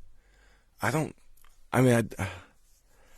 think so, but maybe if we talk about other frequencies that are inaudible, who knows, Who knows? Well, who am I to say? It's an interesting idea, though. Something I would have to try to go down another rabbit hole, a Google rabbit hole for a while about. But I was trying to look up the different shapes of different sacred geometric shapes that follow different number patterns, and like the threes is really significant. It really is, and I have thought about this before. One of my favorite rappers ever, made a song called 33 Threes, and he did like the concept of it was like, I mean, throughout the lyrics of the song, he's talking about all types of numerology and stuff, which I'm not crazy on most numerology, but it's still interesting. But what he did with the song was cool, because he did like three different. It was actually done by Jay-Z and his 22 twos also. Whatever, I don't need to get into all that, but or tachyons? You mean tachyons? If everything is everything, what if these forces and particles can transform from one to another? I'm crazy, don't mind me. No, right? You're right, though. You mean tachyons, right? Yeah. Everything is everything. That's also an amazing song by one of my favorite rappers, Lauryn Hill. Um, she has a song called "Everything Is Everything." What if these forces and particles can transform from one to another? I think they can. I think theoretically that's completely sound. The law of transmutation. Yeah, that's what we're talking about. And you could say transform from one to another, transform, or I would even say transfer. They can transfer from one form to another. That's a Thank you. That's a lot of fun to think about. So yeah, so Cliff said space isn't completely empty. There are areas of gas, dust that do have potential to carry vibrational sound waves. Very true. Particles, frequencies, which could be audible. Cosmic commotion. True. That is true, Cliff. But she said the word vacuum, so she was talking about the areas of space that are empty, that are a vacuum. Can frequencies travel through them? But yes, I do definitely agree with what you're saying, that in the areas of space that aren't completely empty, there's areas of gas and dust that have the potential to carry vibrational sound waves. That's true. That's true. And then, again, and that's why I mentioned the dark matter before, or some would call it the ether or the antimatter. That does travel through the vacuum of space. So you're right, even in what we call a vacuum, meaning completely empty, even that has things in it that we have yet to detect. And a lot of the astrophysicists believe that is where we'll find the answer to the expansion of the universe, is in the forces in those empty spaces, so-called vacuum. So yeah, I mean, I think that's a good conclusion to come to here. That even though, as we know it, audible sound can't travel through the vacuum of space, I think it's safe to say that some vibrational sound waves can travel through space, through different areas of space, and even through the vacuum, they may be transmutated or transferred or transformed, whatever word we want to use for it, and then, can be translated and transferred back into an audible sound wave, potentially. I mean, we're really like, there's probably like, if Neil deGrasse Tyson could hear this, he'd probably be ripping his hair out. Like, maybe that sounds stupid, but I mean, based on everything I've ever read and understood, these things add up. Dee said, do you know in Orthodox Christian dogmatics, they're talking about uncreated energies of God that are present and working and miraculous? Yeah. I mean, no, I've never heard of them referred to as uncreated energies of God. I've never heard that. But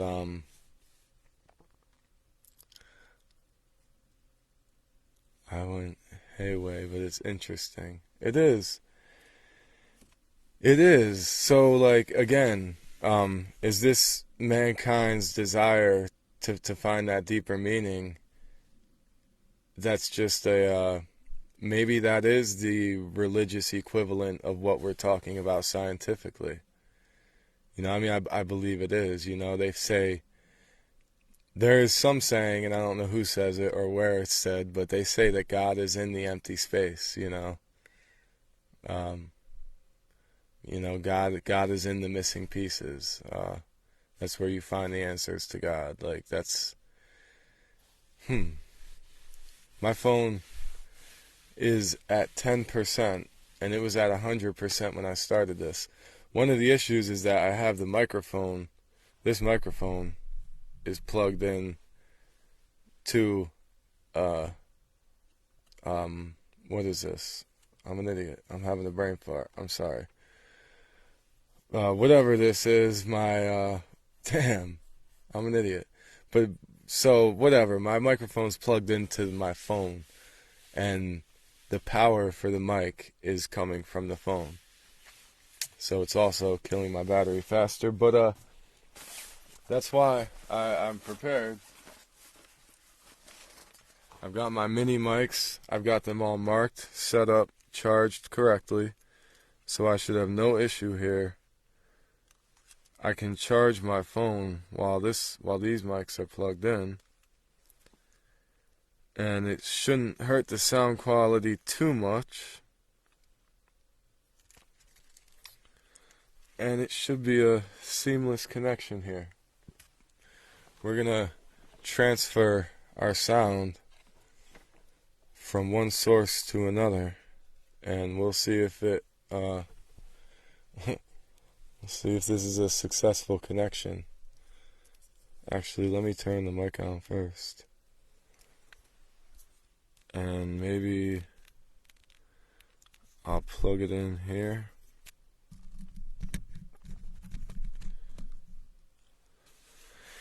Yeah, that should work. Alright, let's try this, and then I just need a charger real quick. Sorry, people. I apologize. I'm gonna have to figure something else out. I wish my phone had wireless charging, but it doesn't. At least not till I upgrade. So, in the meantime, maybe I could do this. I could unplug these speakers, because they ain't doing shit anyway.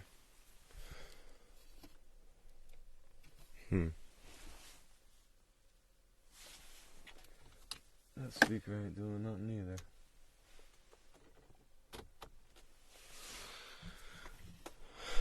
Okay. 1 second. Sorry.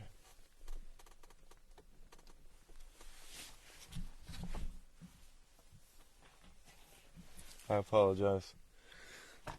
Let me get myself together here. Yo, Cliff, you still out there? Oh, hold on.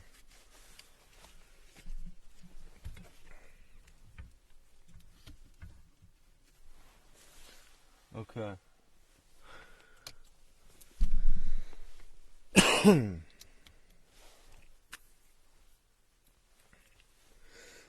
Alright, I'm gonna unplug the big mic, and we'll plug in the other microphone. And I just need you, Dee Dee, the only one out there. Let me know if we still have our sound. Let me know how it works out. Are we connected still? Can you hear me still? Is this okay? How we doing? Are we alright?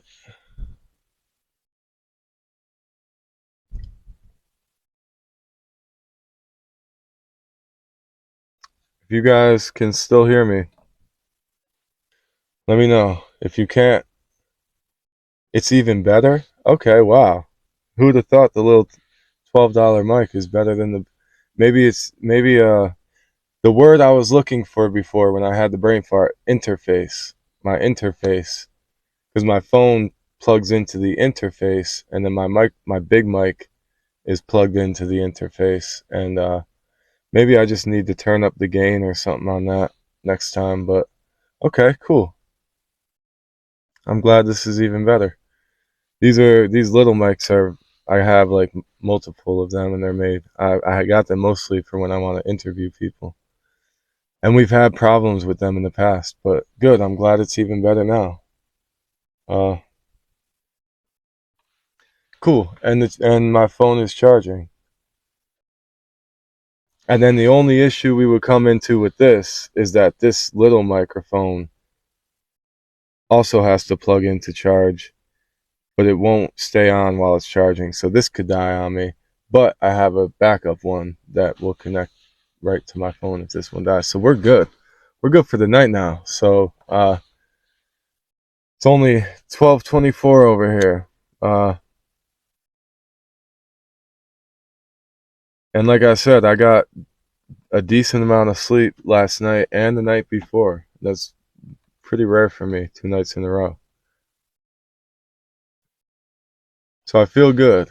I don't necessarily feel any more rested than usual, but I'm definitely not like overly tired. That's for sure. I also have another song I'm working on. I mean, I'm always working on a bunch of different songs, but I have one I'm really pushing right now. I have a whole list of old songs about dreams that I would like to redo. Did I finish reading that comment? You said, after all, the early Christians, they didn't have the vocabulary to write the dogmatics. So they borrowed words from philosophy, maybe physics. Maybe physics can borrow words from religion and philosophy. Exactly, right? No, it's not off topic. That is right on topic. You're right, though. You are right, though. Why not? I mean, they're weaving the same web, in a slightly different way. But I think it's fun. I love connecting, trying to connect science with spirituality. That's like I feel like that's always been the most fascinating thing to me. And a lot of strict religious people hate that, and a lot of strict scientists also hate that. So I'm like, we're riding the fence here.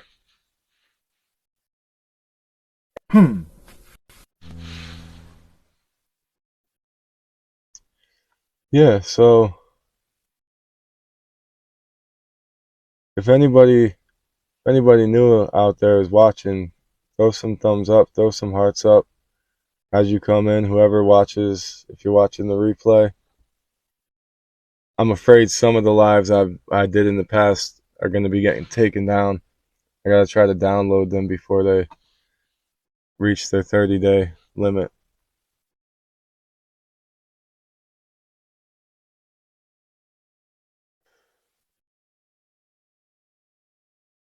Oh, okay, we're doing okay over here. I didn't know that Jay Flo saw this. Wow. Okay. So yeah, I keep thinking about that dream, and like, obviously you probably can't remember it specifically enough, but like that's why sometimes that's why it's great to write down your dreams, and something like that. If I would have woke up from that dream, I would have tried to draw some sort of uh, visual representation of it. Sometimes I'll draw a picture and then I'll write the explanation just for that drawing underneath the picture, and then I'll also like kind of write out the dream. Because like if you knew how exactly how many cones and how many of those different geometric shapes and like what order they were placed in, I feel like if you You may have been in like the 33rd dimension, because that's what they call it before you reach like complete nirvana or heaven or whatever. The 33rd dimension. But who knows? Who knows? And I get some of that book series, the Celestine Prophecy, is really good. Um, Jeez, we're really killing it tonight. We're at 2.5 hours already. I haven't had to cut off this live once and start a new one yet, and we got shared by Chelsea there, and we got more likes on this live already than most. Where do I get that info? Um, that's why I mentioned the Celestine prophecy, but then I didn't want to go into it because it's not just that. Um, I don't know if you've ever. I don't want to make the wrong impression. Don't want to say the wrong keywords. Where did I read about it? That's a bunch of different sources that I've kind of connected, but Hermeticism I know talks about that. I'm sure you've heard about the tablets of Hermes Trismegistus or something they call it, and he was supposed to be the ancient Greek god that supposedly wrote down a bunch of information in these tablets. I mean, that's not something I want to get into, but that's one of them. And then I don't know if you've ever looked into like the esoteric practices of Aleister Crowley and the Freemasons. I'm sure you know the Illuminati, what what they're commonly known as. But the highest level in um in the Freemason society is a 33rd degree Mason, and the reason there's lots of different numerological reasons for the 33, but yeah, you think you were reading about that a long time ago about the tablets. Yeah, me too, honestly. Like, I haven't read about any of this stuff recently, so I'm really like digging in the crates here. But a 33rd degree Mason, the number 33. Obviously, let me let me give the disclaimer that like you can attach significance to any number and try to make it seem like the most prominent significant number.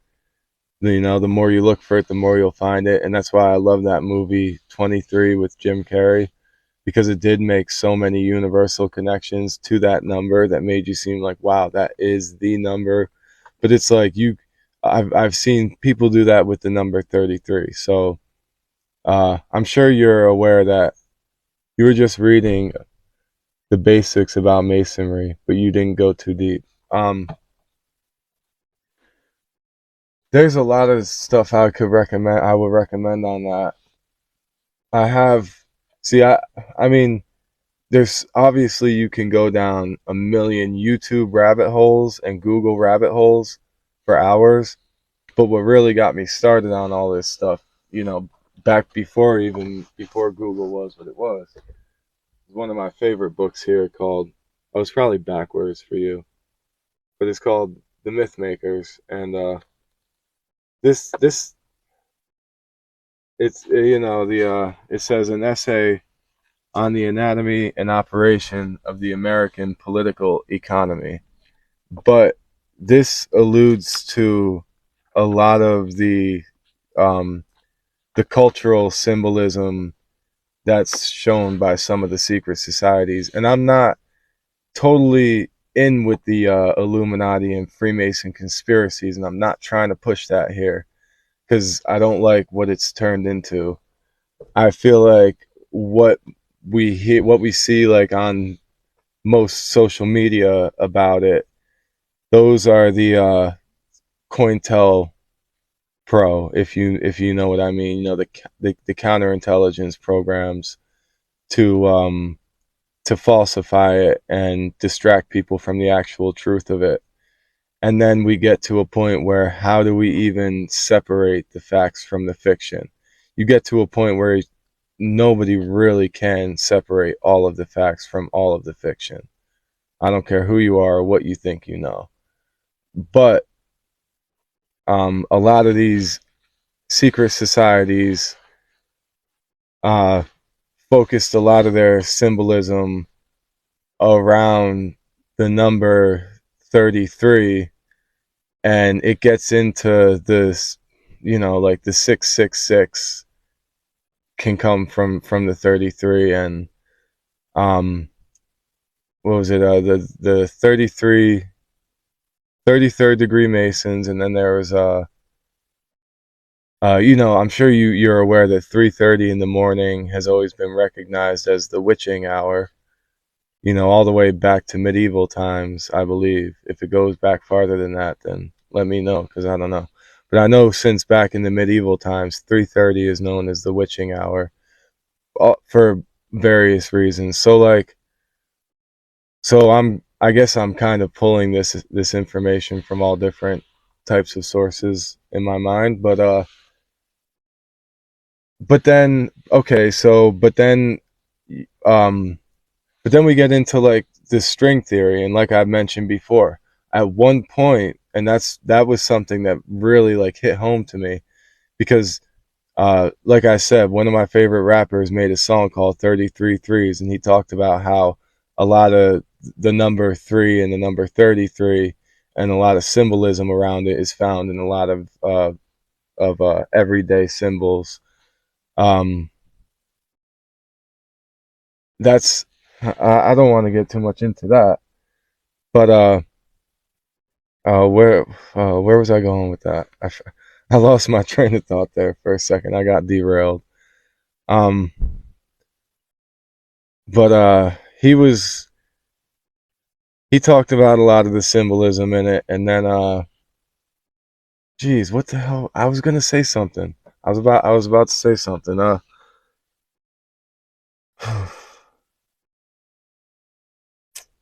Yeah, I totally lost it. Well, yeah, then I mean, this is something else. I'll let that go. But then you get into like the Holy Trinity, and 33 is like the defamation of God. Some say that trying to, like, the Holy Trinity is three. The exact opposite of that is 33. That is division. That would be satanic, or that would be Lucifer. Um, and that Lucifer fell from heaven or whatever. These are all like loose connections I'm making, but there's more to all of it, believe me. You said, yeah, I avoided even reading about them because it goes too dark, and I didn't want to get fascinated and incorporated by it.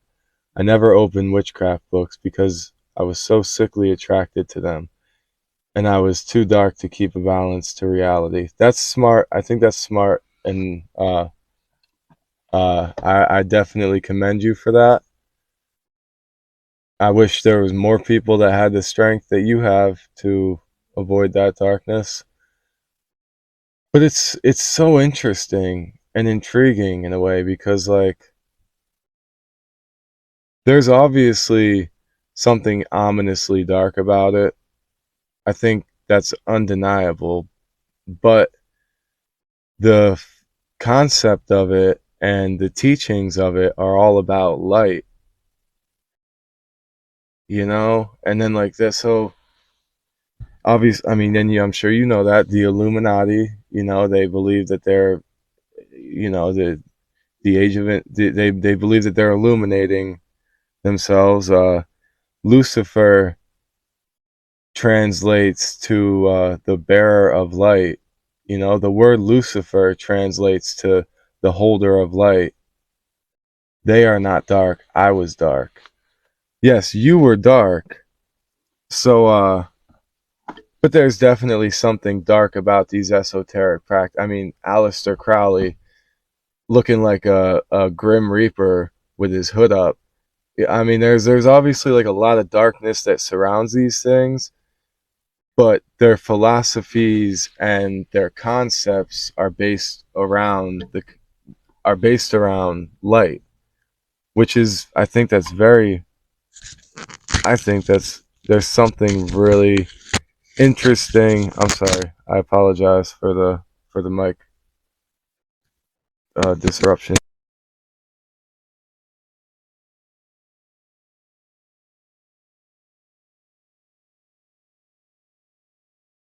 Not dark. I was dark. Yes, I get that. But so if they are light, if they are I think okay, so I think the conflict here mentally that like I'm having is, and I think a lot of people have, is equating light with good and dark with bad. And we've talked about that. We both agree that darkness is beautiful and not bad, you know, and obviously you can't have one without the other. So what are we even talking about here? Like, you know, light is good though because light gives life. We know that. But then it's like if their philosophies are based around light, why is there so much inherent darkness in what they portray? The energy is not bad, depends on how we are using it. Yes, depends on how we are using it. And in this context, we're specifically talking about the some of these secret underground societies. Um, and it doesn't have to be as deep and widespread as some people believe the Illuminati to be. It can be, doesn't have to be though. I think it's undeniable that there are secret societies that have a play underneath the everyday life that we see, and you know, they have some dark practices. They have some bad practices. So you said the energy is not bad, right? But like in this context, when we're talking about Aleister Crowley, I mean, is that energy good? Some people think so, but it's like, and then if we're talking about like, you know, the leaders at Bohemian Grove worshiping Moloch, the owl, and you know, like doing mock sacrifices, that's bad energy. Come on. I know some people would say it's not, but like, I don't know. Who is he? You don't know who Aleister Crowley is. I'm sure you've like, if you don't, once you start looking into him, you'll start to realize that you've probably heard of a lot of the concepts that he preached already. But who is he? Um, I don't wanna. You know, you gotta Google it.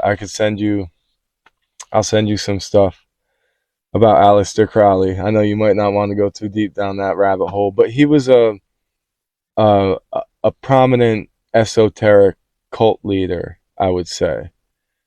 And what I should probably just Google it real quick here. And I don't want to say he wrote the Satanic Bible, but he may have like, I don't know. Hold on.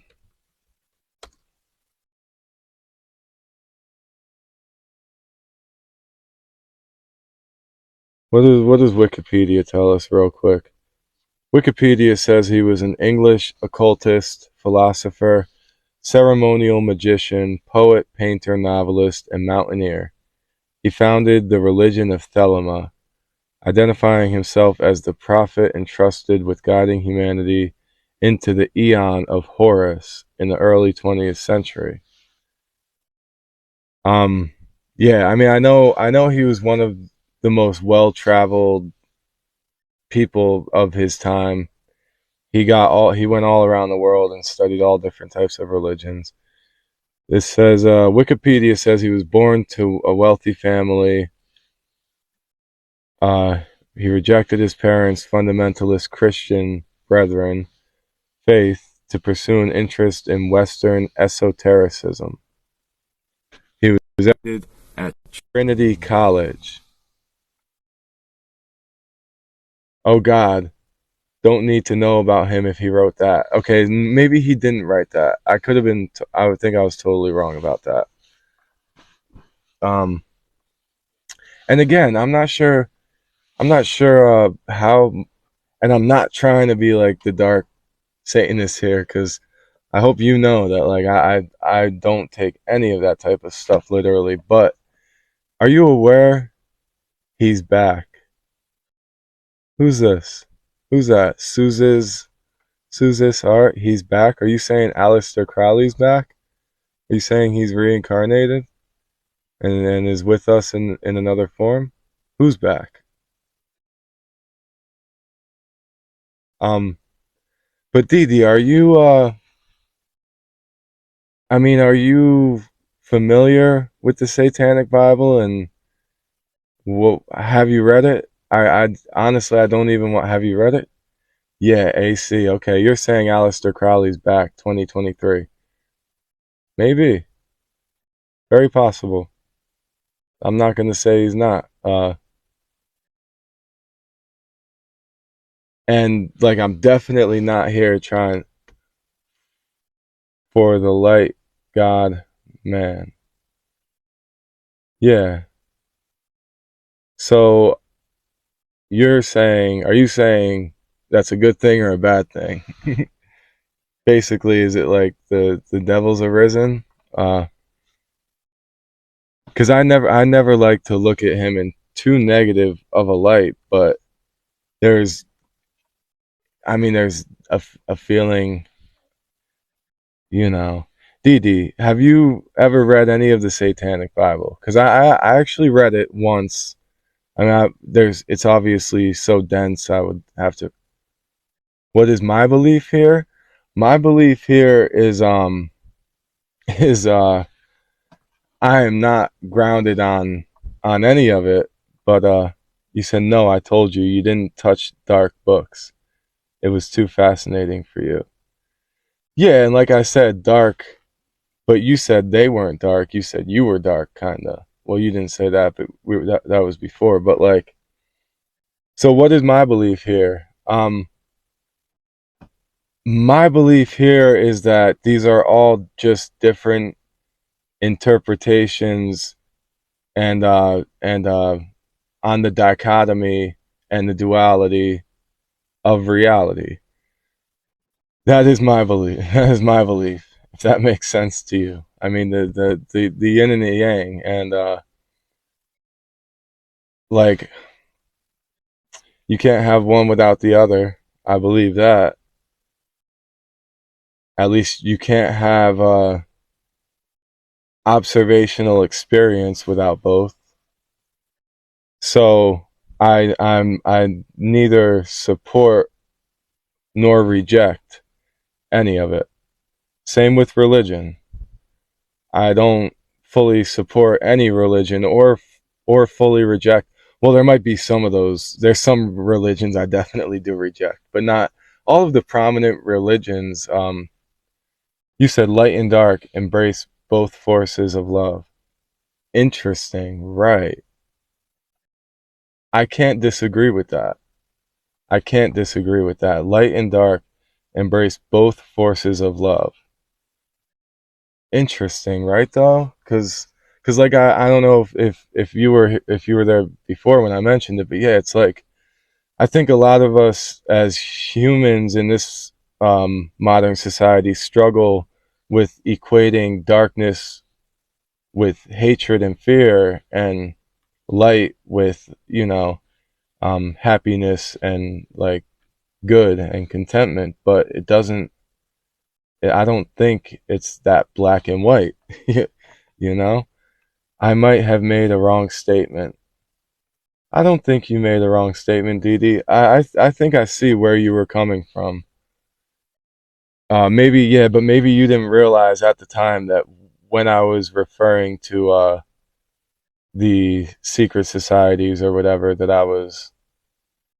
And again, Aleister Crowley, he didn't write the Satanic Bible or anything, I don't think. But he definitely encompassed the other side of the spectrum, if you know what I mean. Stars are made of light and dark, yet they still shine brightly. Right. Well, that's the point. I mean, I think stars are only made of light, but the thing is, like, there would be no light if there wasn't the darkness, because then the stars wouldn't, you're right, stars are made of light and dark. They have to be made of the dark too, because if it was all light, then there's they can't exist. There's no observation. There's nothing to distinguish the light as the light.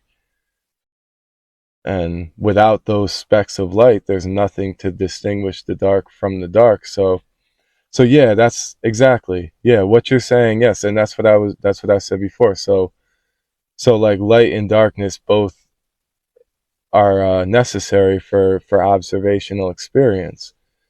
So like, and I think that gets reflected on every way and broken down on every level of experience for us as humans, and in every level of reality, to where you're gonna have humans completely encompassed in things that are seemingly dark and and bad or negative. Doesn't mean that they have to be bad or negative. It's just seemingly. Maybe they are. Or I mean, you said, and also the heart of the darkness is light, right? Didn't we? Yeah, that's another. Thank you. The heart of the darkness is light. That's the conclusion we came to on the other live, isn't it? We kind of came there from a different road. You're right, though. We were talking about universes potentially being inside of black holes, which was what the physicist Nassim Haramein, Cliff, and that's what you share. Cliff, space only seems empty, but I think this isn't a fully vacuum void. Even the parts between stars, planets, and galaxies, kind of like white matter between gray matter and brains. Space holds cosmos together. Right. And is that, Dee Dee, you said, yeah, I just wanted to complete the statement above. Thank you. Stars are made of light and dark, yet they still shine brightly. The heart of the darkness is light. Wow. That is some beautiful, that is like poetic, all of that. Cliff, you're right. I believe you're right. And not only on a cosmic scale, and that's what I was talking about before. Like, even though we call it a vacuum and we know it as empty space, it's only perceivably empty space. It's because we can't detect what is in that space, doesn't mean that there's not something in there. And I think at this point we have detected it, and that's what those that's when they collect that antimatter, they call it, or dark matter. um that shows a glimpse of what could potentially be an empty space, and obviously there could be so much more. And that is what holds the universe together, much more than the eyes can see. Yes, I agree with you. We can only perceive a small spectrum. So, but then it's like, like we were talking about earlier, with Einstein to connect, trying to understand the phenomenon of non-locality. And uh, Cliff, like you mentioned how Einstein called it spooky. I'm sorry, spooky action at a distance, right? That's what it was. Um, Is that does that is that was that Einstein's cosmological constant on a quantum scale? So Einstein's cosmological constant is what he believed. He just attached a number, basically made it up because it worked for that space to fill in that void. Can that translate on the quantum and the cosmic level? Didi said the energy of the void will be the next fuel when they will build a device of harvest it and transform it. Void, our vehicle. Right. Okay, so is that going to be the answer to interstellar travel? Is understanding what's in these in the void? You both like yeah, you both kind of just yeah. You know, that is possible. I think that is perfectly reasonable to say. Yeah, transport to cosmos, I feel. Yeah.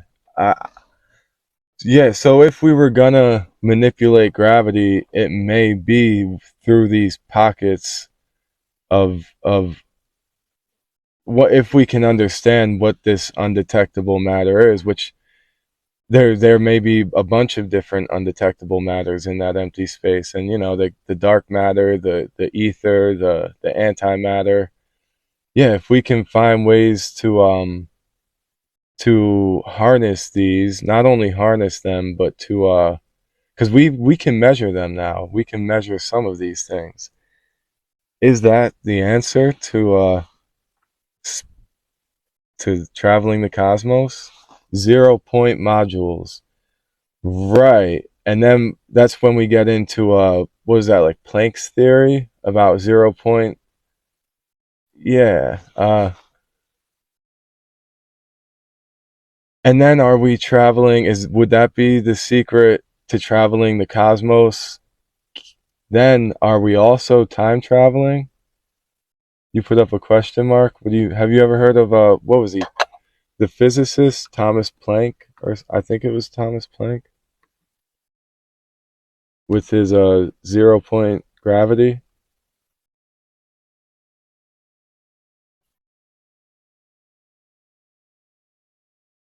Yeah. Uh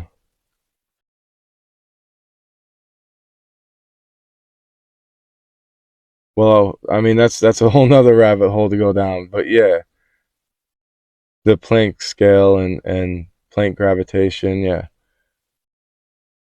Yeah, I believe Planck discovered or theorized 0 point gravity, quantum leaping. Yeah, quantum leaping. So at this point we're say we're traveling through the cosmos, interstellar travel, uh that's also time traveling, right? It would have to be because we're manipulating space-time beyond the speed of light or are separate from the speed of light at that point, right? Quantum leaping. Here, let me. Wow, these are some great insights, people.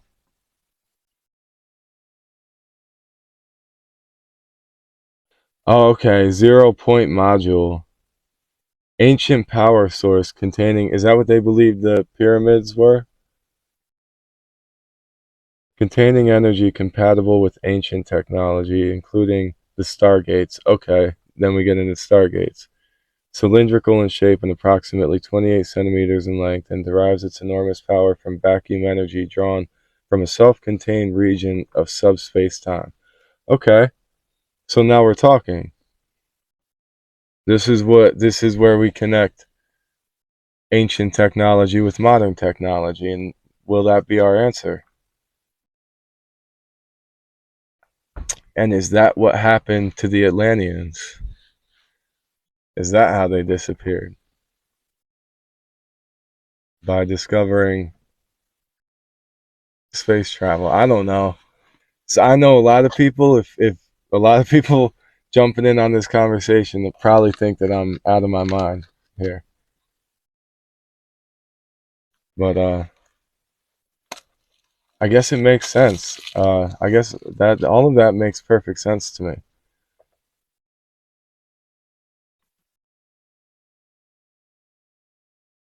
Okay, so yeah, this okay. So I just popped up the next thing from Google here, and it said, "Did Atlantis ever get three ZPMs, meaning 0 point modules?" Cliff, you said even air may seem empty, but it's just translucent. I mean, air is not all translucent. A lot of air is actually clear, more than translucent. A lot, I mean, most of this air is actually completely clear, not just translucent. And yes, it's visibly empty, but I mean, every time we take a breath, I think we all know that the air is not empty because we're breathing something in. Water. What about water? Did Atlantis ever get three ZPMs? Is a question I see here. So there's the number three again, and 0 point modules in groups of three to supply power. So it's typically unable to properly function with other means due to insufficient energy generation. After the ancients returned to Earth, three ZPMs were left behind to work with cities, shield, and hold back the ocean. Okay, this is that's getting like a little too. Oh, air is water. Okay, she's saying the cliff. Yeah, air also has water in it. Yeah, we know that. I mean, it has to, because we would all dry up in an instant. If it didn't, we would get real crusty, and so yeah. Yes, there. Yeah, air is definitely not empty. So you're right. In the same way that air is not empty, we've evolved and adapted ways because we've evolved within it to detect it and measure it and experience it. But that just like yeah, you're right. The vacuum in space, the empty space, I'm sure it's still not empty, just like air is not empty. It's just we've yet to scientifically fully detect what's contained in those vacuums, in those pockets of what we call empty space. Like I said, but and then then you get like the antimatter, dark matter. What was that? Is that what tachyons were something that they? I don't know.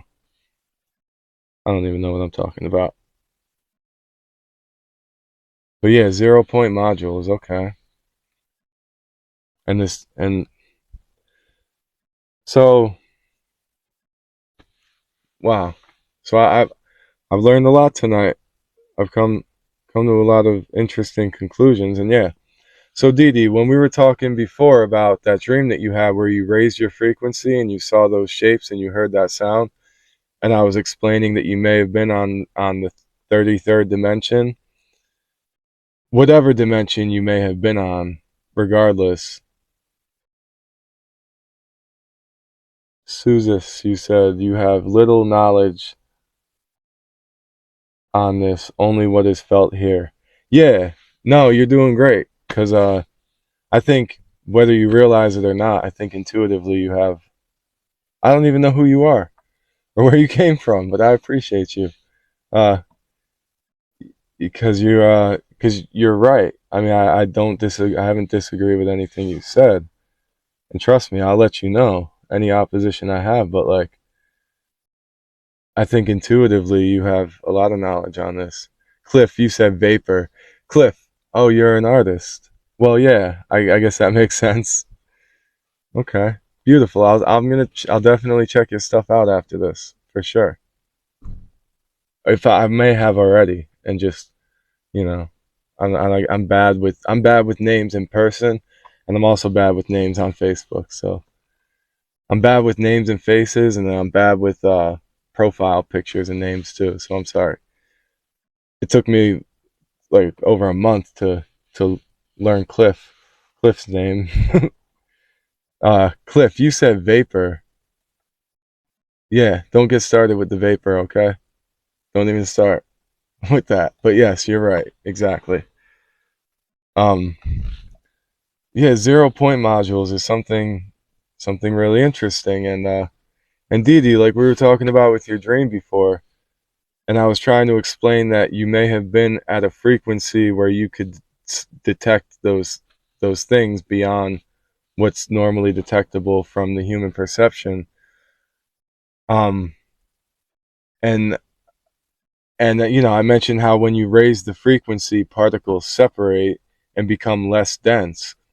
There's this book. I don't know if I know I mentioned it before, and we might have talked about it, and you might know it better than me, or maybe you never read it. I don't know, but it's called the Celestine Prophecy, and that is um, just in that book. And like I said, the idea of frequencies increasing and particles separating, that is completely scientific. So that's not like what that it's not just made up in this book.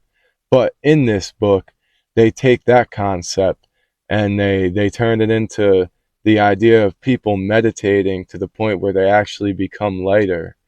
And you know, and this guy walks through these gardens where people are like sitting cross-legged, meditating, floating like 6 inches over the ground, and they have like a lightish hue to them, and they seem almost translucent.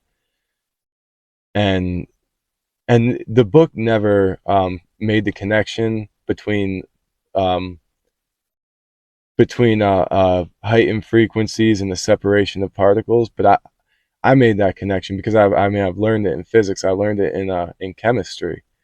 Um, you know, when you add energy to something, the energy increases and the particles separate.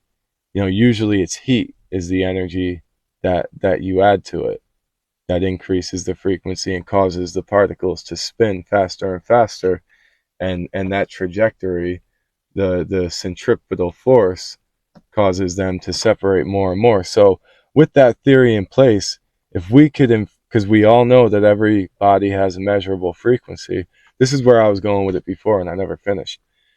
If we can raise our frequency enough and potentially cause our particles to separate enough, I mean, it sounds like horrible, and maybe that's what we experience when we go through a black hole. And I know astrophysicists they literally call this is a term that they use in the astrophysics community. They call it spaghettification. They say that your body will turn into spaghetti, basically. But I mean, uh, I think if you're vibrating at a high enough frequency, your physical particles may separate to a point where you go from being a solid physical body to where slightly translucent and a lighter body to completely dispersing. And like that sounds scary, but maybe that's what transcendence is. And and in this book, that's what they explained. They say that's what happened to Atlantis, and they say that's what happened to the Mayan civilization, because this book is a little bit older, and at the time they didn't really know how the Mayan civilization got wiped out. These days, most people agree that it was probably disease plus warfare and sacrifice. Maybe that's just uh, because they don't want us to know our true powers. Who knows? Because in this book, they said that the like Jesus ascension, exactly. Like Jesus ascension, exactly, Dee Dee. Yep. Yes, ultimate ascension. Sorry for the analogy. No, I don't mind. I don't mind the religious analogy at all. I think that's actually on point. And yeah, just like that. And is that is that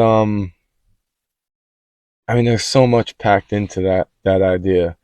But like in the Celestine prophecy, they believe that the Mayans had all types of advanced knowledge and symbolism and did all types of meditations that helped them transcend this physical plane, but they were still living on this earth or within this reality, just a slight few dimensions parallel to it, if you understand what I mean. So they were they had plants, they had visible objects that they were experiencing in that realm, and they were slightly or acutely aware that there were lower dimensions. For them, the lower dimensions of what we call our physical reality, they were based on a lot of myths. And the Mayan civilization had evolved in, and the Atlantis civilization had done it way before the Mayan civilization, and they were way up far beyond. But like, where am I even going with this? I had a conclusion here. Again, I lost my train of thought again. What was the point? But yeah, like, okay, so modes of interstellar travel, I think yes, all that is possible, but also m- modes of ascension, you know, they might be, you know, maybe not, and they might be two totally completely different things. But I think they're related. I think they would be related. I think that would be the only way to truly experience that is through a 0 point module would tap into 0 point gravity, which is a real thing.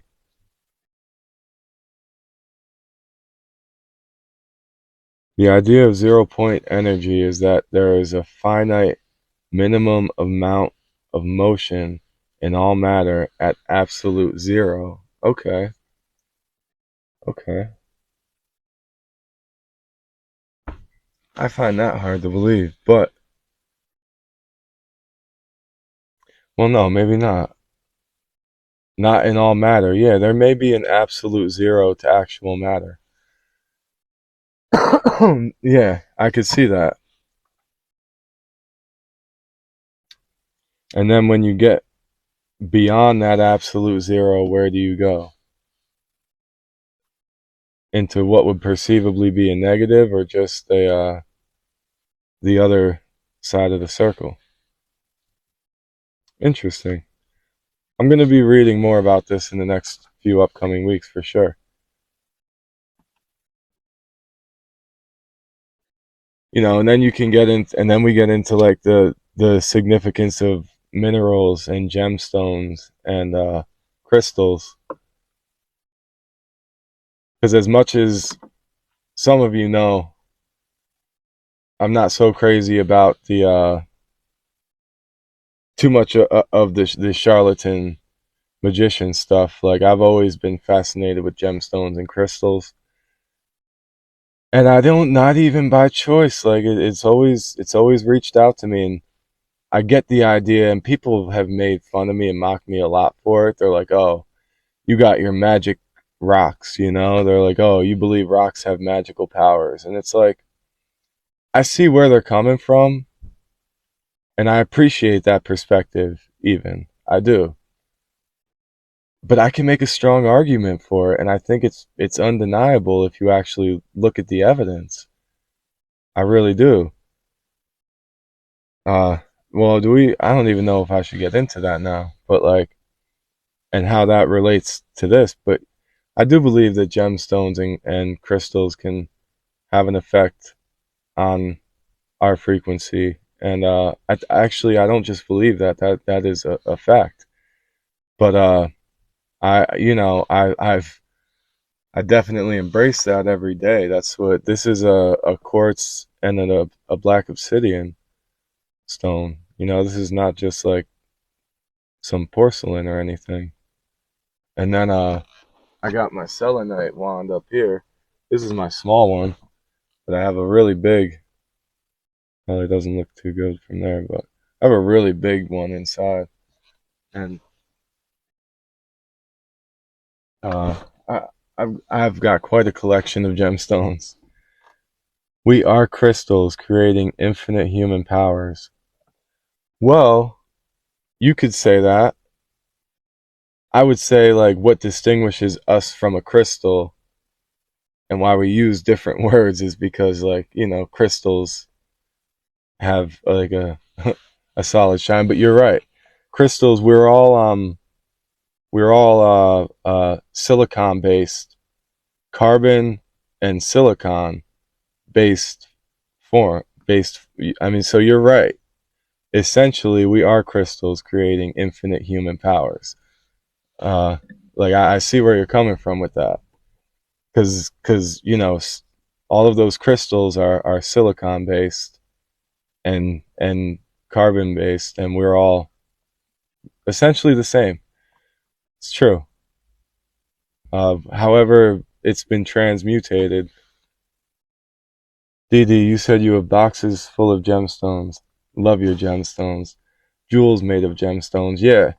And even my girl, she appreciates that too. Like she appreciates the fact that um the value of diamonds is only so high because of, good marketing strategies, and that a lot of gemstones are just as beautiful and significant regardless of what the supply and demand of the market says. You said you have no idea where this is coming from. It's coming from the collective unconscious. Not to sound weird or like to I'm not trying to be like some sort of wizard or something, but like it's coming from the collective unconscious, similar to like when an artist is, I mean, you're an artist, so when you're doing I don't know, do you paint or whatever?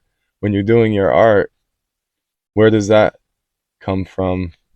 Sometimes brilliant things come from seemingly spontaneous events.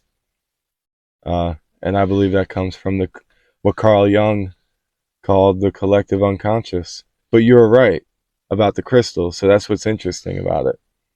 And a lot of people believe that, and that's why some people say that their gemstones are alive. And obviously they're not in the way that we think of it, as in they don't have functioning organs. But if you look at the cellular structure of these crystals, they emulate a lot of anatomical structures in in biology. So it's very, very interesting. We also know that quartz holds memory.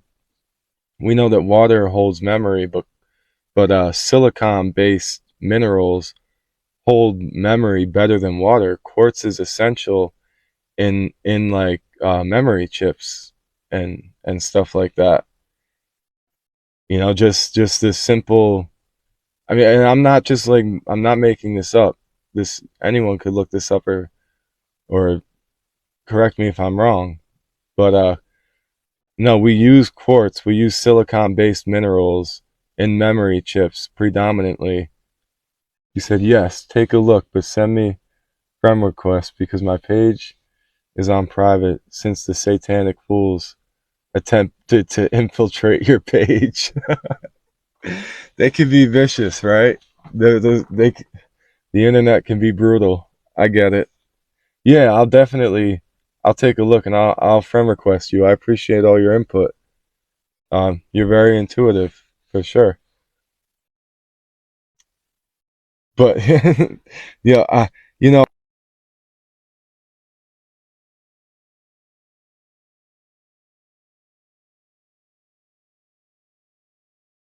right in the middle, like the you know, atheist versus religious group and all that. Like some of them are just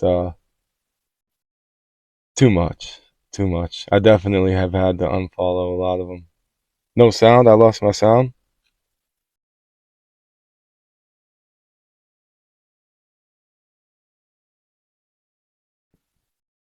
Cliff, you said go on live, split screen, artist, dreamer, Suze's artist, Suze's art, Suze's art. Cliff is telling you to go on. If you want to hop on live, Cliff, you got to realize, man, a lot of people are not inclined to just like hop on a live camera. But of course, this line is always open. These lives are always open. Maybe not always. I might cut some of you off sometimes and deny some of you. But no, but it's always open. If you want to join a split screen and have a conversation, that's cool too. Uh, Cliff is requesting that one of the two of you comes on split screen. Did I lose my sound? Okay, so you can hear me. You will,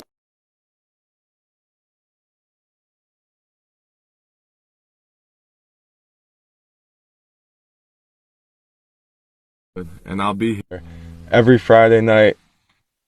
I'll be here.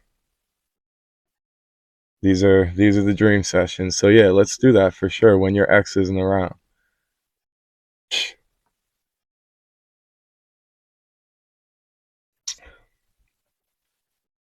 I'm not gonna ask any personal questions at all because I don't know you. So I'm not gonna say nothing. But yeah, I can only do it when my girl's not around. So she's inside sleeping right now. She might even, probably even mad at me, but maybe not. But yeah, I get it. You'll be present for sure live. Okay, cool. That'd be great. That would be awesome. I would welcome that. I would love that.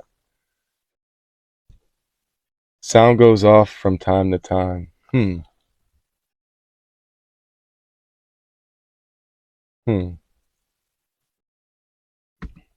That is weird. Uh, that's the issue with these little mics. Did it just start doing that, or has it been doing that? Because I could plug in the other, or I could turn on the other microphone. Yo, I could probably do both of them at the same time. Nah, maybe that wouldn't be good. I don't know. I'm sorry. It's frustrating. Like it's cut off a few times. I wonder why it does that. Was it doing it before? Like Cliff, was it doing it earlier when I had the big mic hooked up before I switched over? Because then that would mean maybe it's in my connection. Like maybe it has something to do with my Wi-Fi or internet having a bad connection, or is it can still hear what you say? Laughing. Okay, good. Yeah. It's annoying though, because then I try to go through these videos and take out like clips for reels, and like it's all the audio is all skippy and stuff, and it's annoying.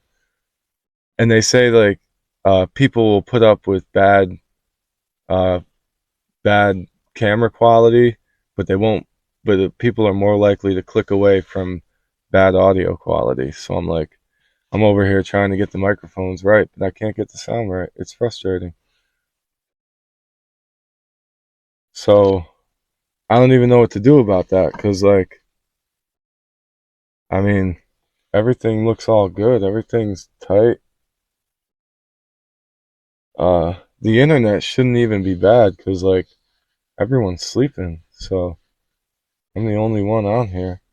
Maybe if I cut this off. I don't know. It's currently working okay. All right. I don't know. Maybe it was a loose connection, or maybe it is uh something with the internet. Partner sleeping can hop up if you like. Sure, I'd like. I mean, Cliff requested it, so yeah, whatever you want. Let's do it. Didi, are you still with us? I hope so. Yeah, if you wanna, Suzus, if Art, if you wanna hop on, hit the little thing down there, and I'll accept it. I'm here. My coffee's almost gone, but I do have some tea over there.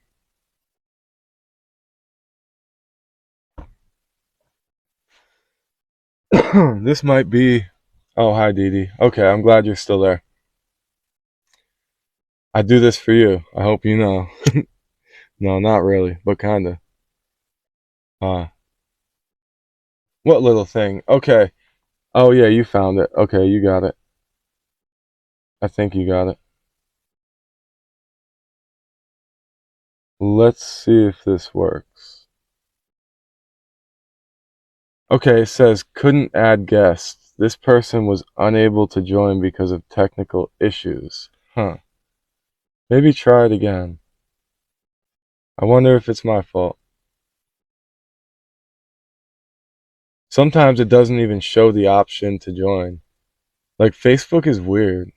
Yeah, weird. Yeah, the word weird, your comment literally popped up for me as soon as I said it. Yeah, that's what I'm saying. Like, let's try it again.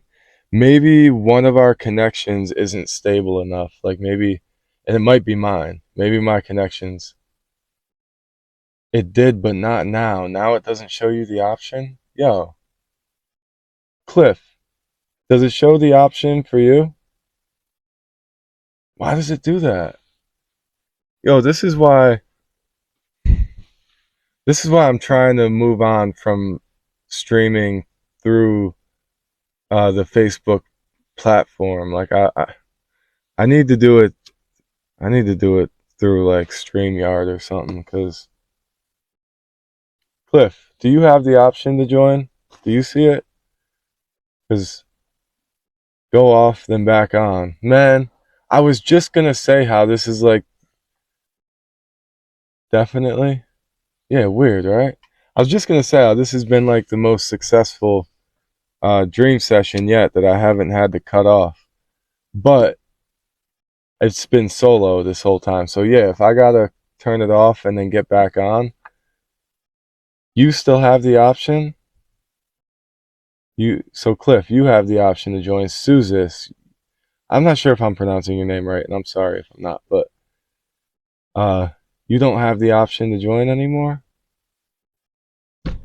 Hmm.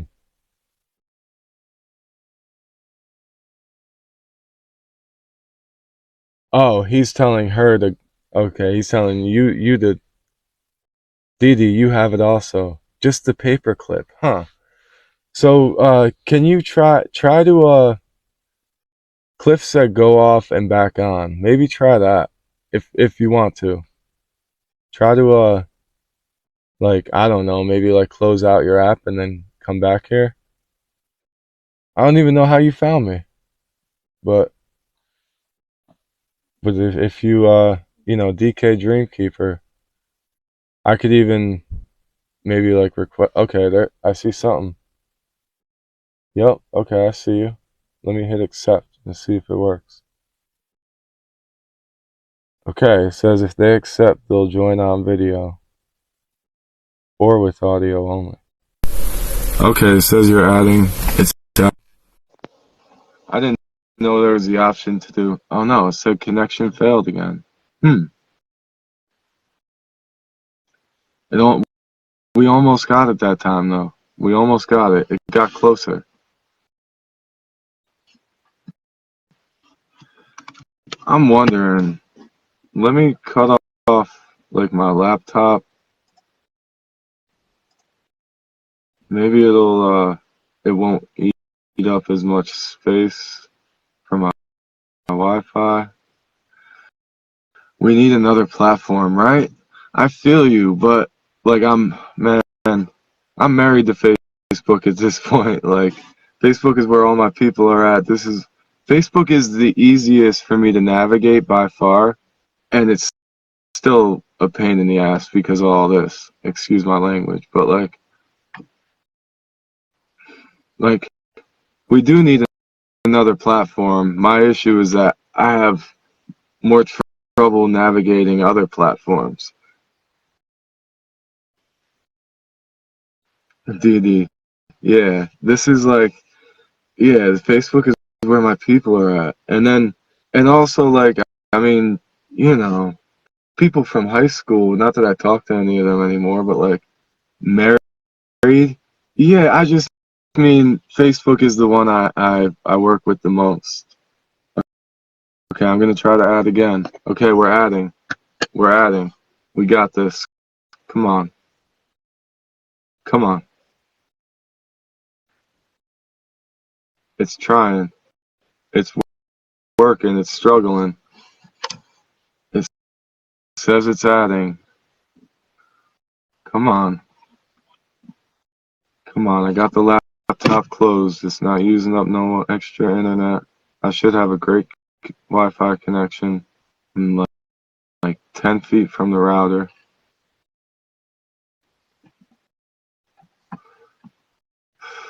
It still says adding. I don't know how long that can last. But it looks like we're getting farther than we did the first two times.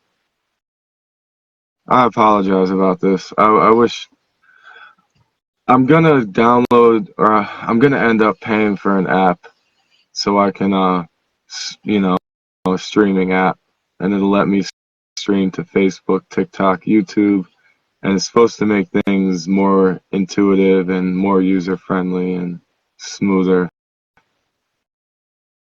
We'll do next one. I hope so. Are you on TikTok? Because I planned on going live on TikTok tonight, but it didn't work out. Tonight was supposed to be my first time. What one do I suggest? You mean what platform or what app? What streaming app? Because I downloaded 2 free streaming apps and neither one of them are working out great. I'm going to pay for one because I've seen a lot of all the research I've done and the people I watch on YouTube.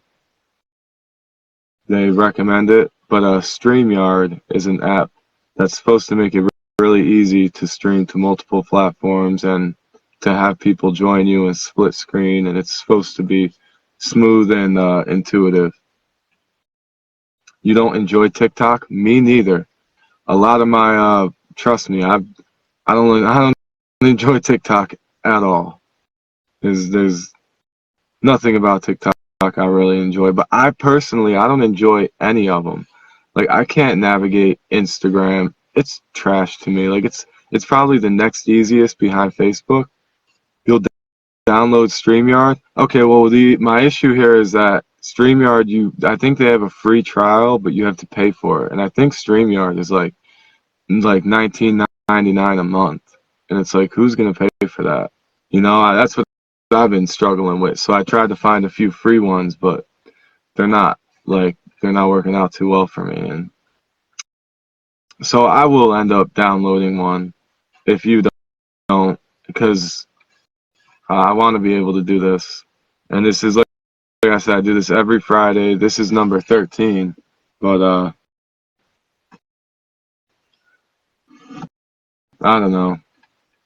Yeah, StreamYard. I know if I did pay for StreamYard, I know it's a good one because a lot of the creators, like I said, I've literally looked up like best streaming apps and all that stuff, and StreamYard's one of the top ones for most of my favorite people that I listen to, and it's like it is supposed to make it a lot easier to connect with people and all that. Hopefully, I mean I can only hope. That's the goal. Cliff said, "DD, you try." Cliff, what are you doing? We should get a live group going on Instagram Live. Yes, we should, but my following on Instagram is very low. You will pay for StreamYard, tired of Facebook. Me too. Yo, me too. I'm just broke right now. But, I'm tired of Facebook too. Like, it's like, I mean, I'm not broke. I'm okay, but it's like, there's like a conflict. Like, I don't want to have to pay for it. Like, it's ridiculous. Dee Dee said she's eating, Cliff. What are you doing, Cliff? How come you ain't joined in yet? I mean, I appreciate you giving everyone else the opportunity because you know that me and you we got time behind the camera together. But that'd be cool if you get StreamYard X in the room. Shush. Okay. Sorry. Dee Dee said it. And I'll have a can of Monster, but I hear you. Yeah. No, it's cool.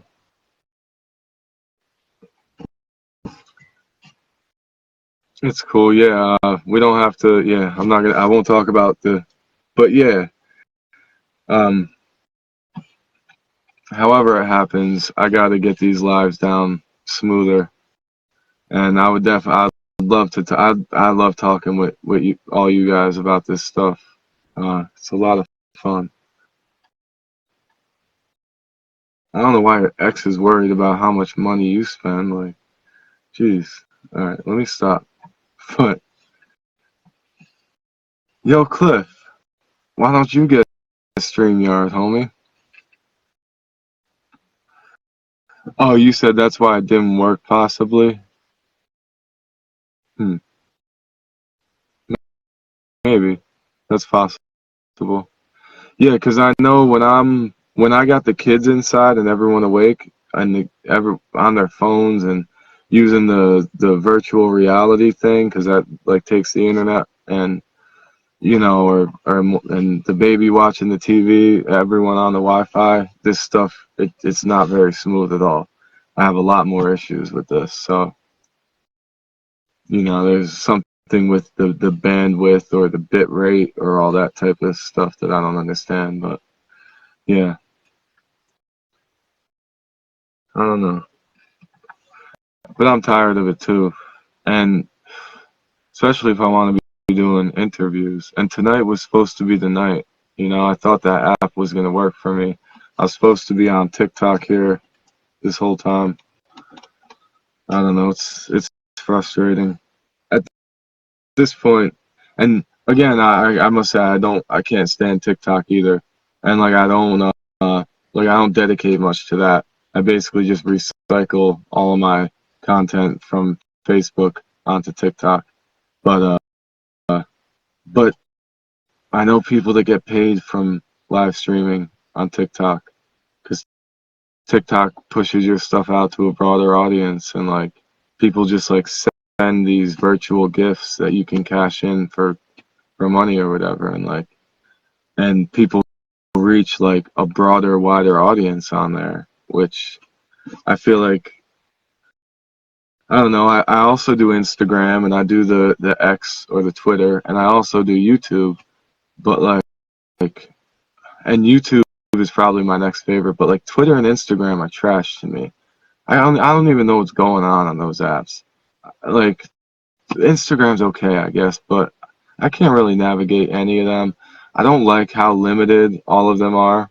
The thing I love about Facebook is like I could post a picture with a long uh, text as long as I want, basically. And I can post a long video. I can post a short video.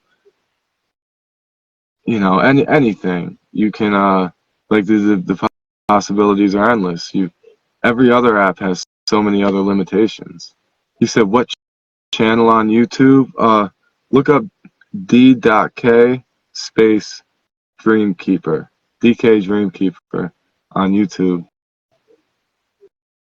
I think there's two separate channels. One was made from my music distributor website that like automatically when I post, but whatever. But the other one's my actual YouTube channel with everything on it.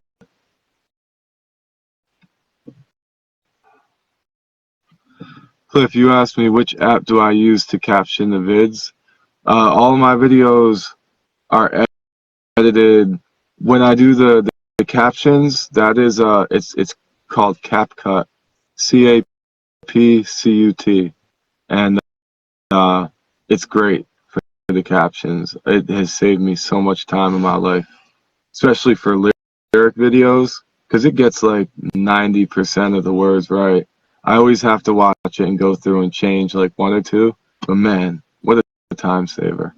Yeah, try CapCut. It works great. Dee said, sorry about that. I was too honest, but actually I'm just too scared. Oh, don't be scared. You did great last time. You did great. But I get it. I mean, I'm not trying to I don't want to like make anyone uncomfortable at all. And I'm still not very comfortable going live. I mean, I guess I am, but sometimes it's like, damn, you know, like what if I don't want to get the crust out of my eye and you know shave or whatever. Like whatever, I don't know.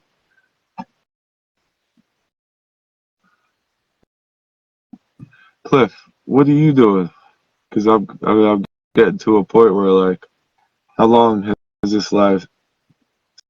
Susan said, "Hey, I've never been live, but happy to embrace the fear and do it for real." Yeah, you know what? There's this YouTube creator who I look up a lot. His name is Sean Cannell.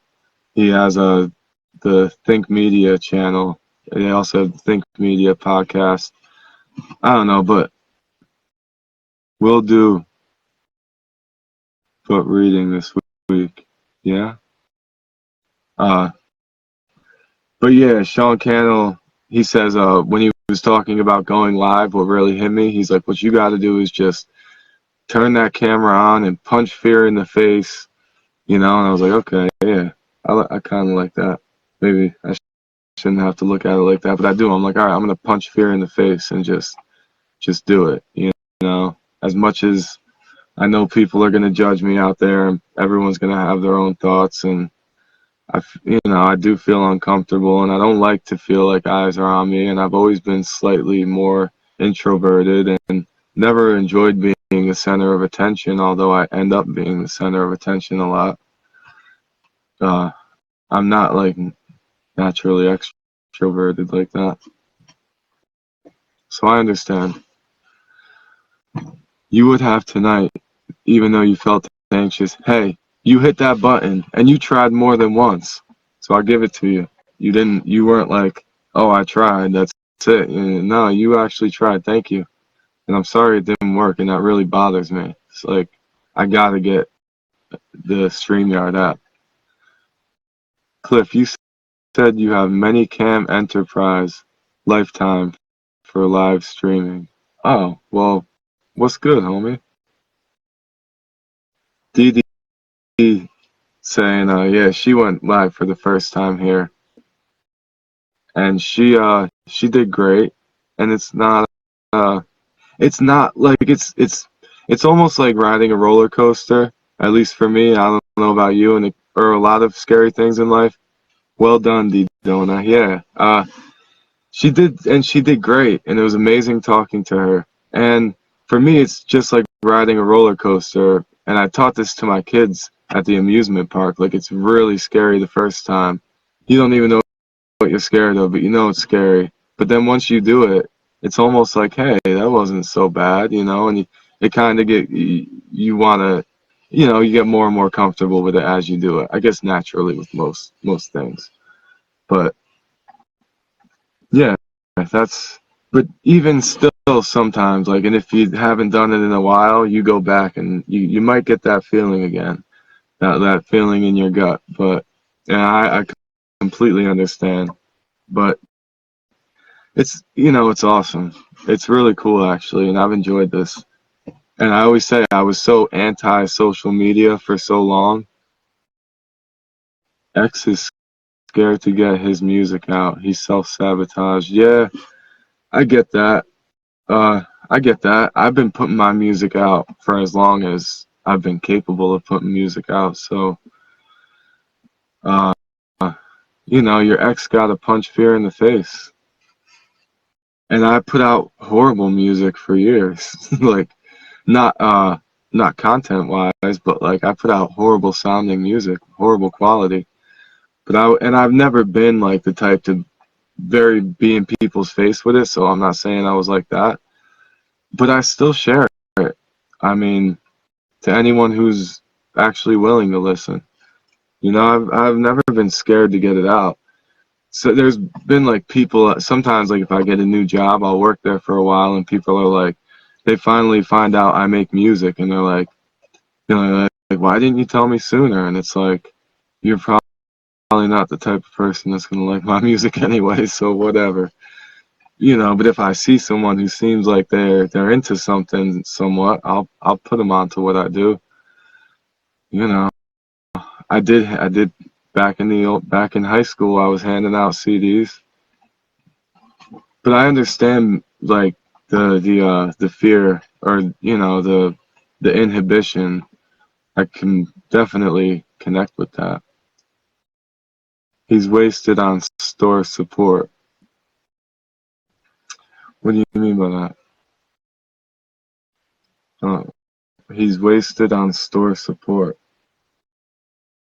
I'm not sure what that means. Does he have his stuff in the stores?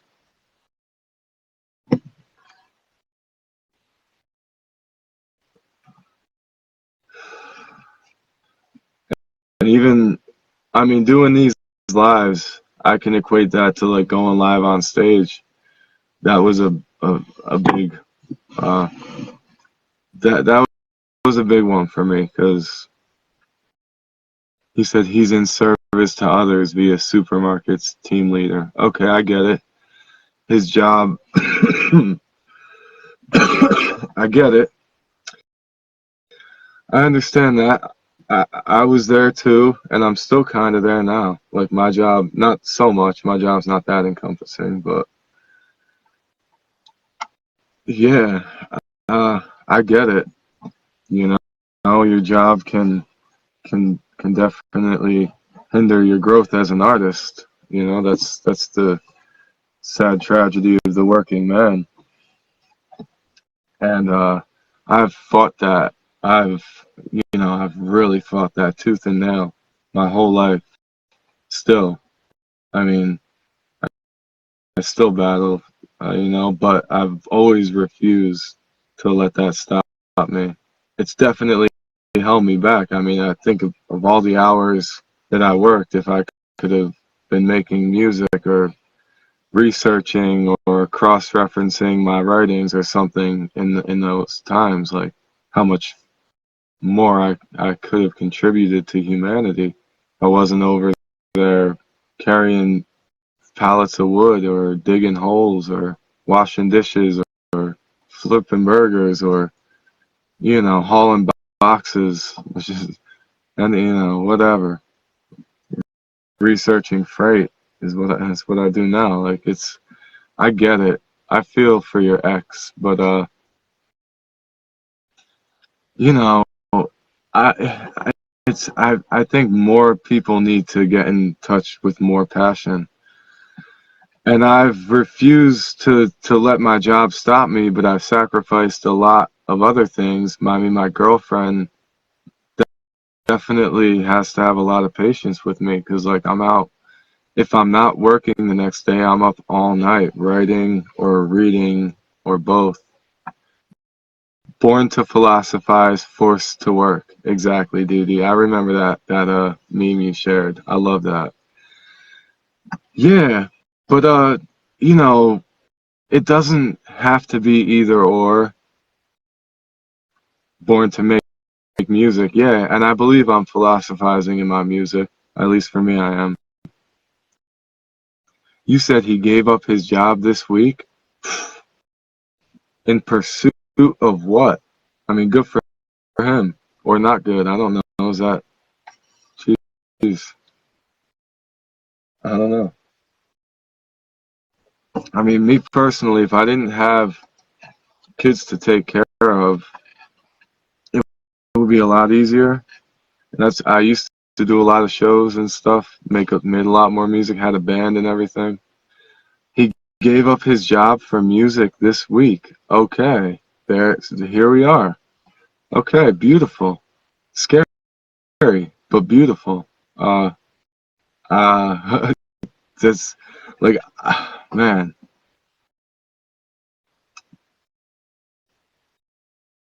my sound's going on and off again. Hmm, how annoying. I'm gonna try to hook up this. I'm gonna turn on this other mic. Maybe it'll work better for me.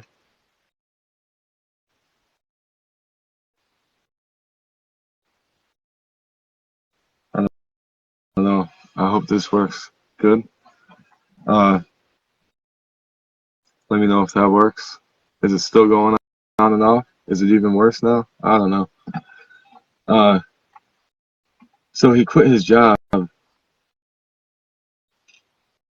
Yes. Yeah. Okay. So it's still going on and off. I really think that might have something to do with my connection. He's 51 years young. Well, bless his beautiful soul. Uh, I mean, I would never discourage that. Uh, you know, music, making money from music can be tough. I guess it doesn't have to be, but there's a lot of ways to approach that. Uh, I don't know what his plans are, and he probably, I guess if he already quit his job in pursuit of this, he probably has a much better understanding of it than I do. So I hope he's got it figured out somewhat. He's called Serious Beehive. Okay, I could look that up. Didi, how's the sound now? Same? Still cutting in and out? Or is it any better? I hope it's better.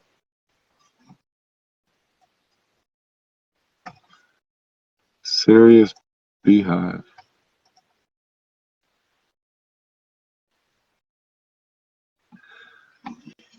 I mean, I know if I was gonna specifically try to make money from music these days, I would get on those playlists that they search for streaming sites. I'm sure he knows way better than me. There's ways to go about it, and like you really one of the easiest things, or like what is? Sorry, not sure if you can find his channel on YouTube. I'm looking right now. Actually, I'm sorry. I get distracted.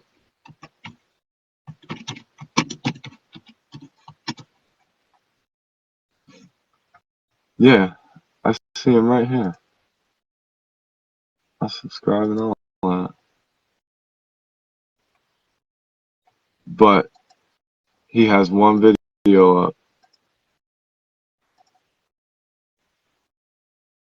I don't have sound on this computer. Actually, I can look it up down here. But yeah, tell him to put his music out there. And like, I mean, I've been putting all my songs on YouTube for years, and if you go back to my older songs, the farther back you go, the more horrible it sounds. But there's no music on that channel. Okay, well, I'm here for it. I'll keep checking in on it, and I'll definitely support that. Um,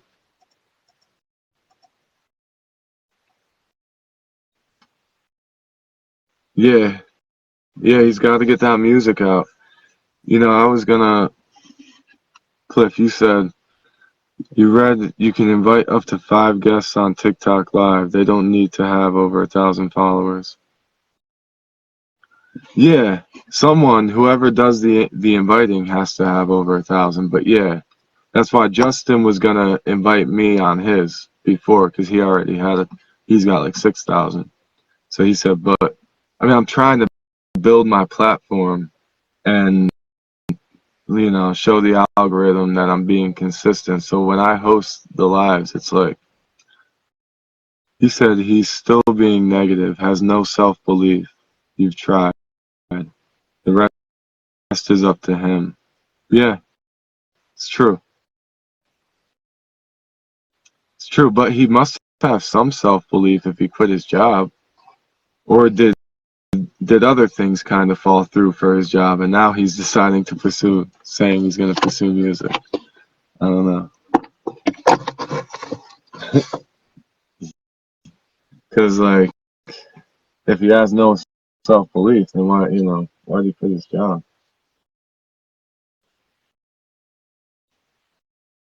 There's a lot that can go into making money from music, a lot of different ways to approach it.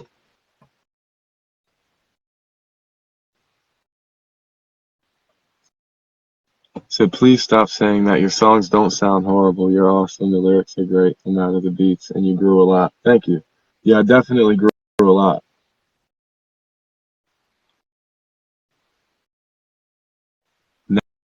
Now he's freak. Is he freaking out now? You give up? Is that why he's your ex now? Has he only been your ex for the last hour? Is that what, has he been your ex since he lost that job? I'm sorry, I'm not trying to laugh. I apologize. I'm sorry if he's freaking out.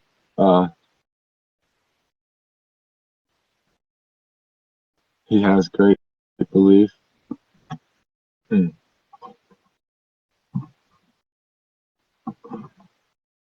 I mean, oh, you're not. Yeah, you haven't been together for many years. Okay. I'm sorry. I don't know. I'm not trying to be like. I don't want to laugh at anyone.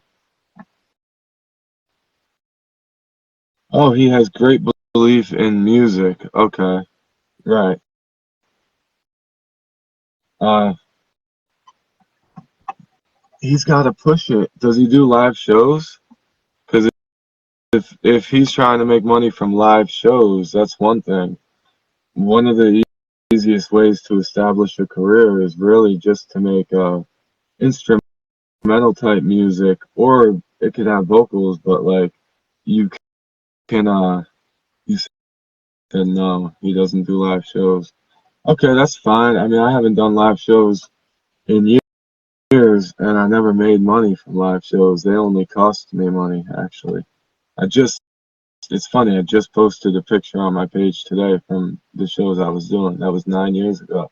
And although I loved it, definitely didn't make no money, although you potentially could. That's what I'm saying. There's so many ways to approach it, and I don't know what type of music he makes or what type of person he is. You know, like I know plenty of people that play like classic rock songs or like radio songs and play in bars. You know, you could get hired for gigs, but it's still tough to make significant money that way. But you know, you kind of can if you get really good and establish yourself at a few good bars, but or clubs or whatever, or events or festivals, whatever. But that's, I guess, if it, you know, that's tough, and that's a different life. Yeah, and like, and I can't even do that now with kids, and I know at 50 I'm not going to be doing that. He said he's saving up to get in the to get in a decent studio or to get a decent studio. I gotta tell you, and even though it might sound stupid because I was just saying how my audio quality is bad, but like if he's saving up to get into a decent studio, oh, you can't hear me? I'm sorry. What is going on here? Hmm, I don't get it. Did I lose? Where are we at? Can you hear me now? Are we good? Uh, yeah, I see a thumbs up. Uh, is he saving up to get into a studio or to get his own studio? Because like paying for, Judy said Susie's, Susie's. I can see you still care, loving him. Maybe he is too close for an ex. Sorry, don't want to intrude. Oh,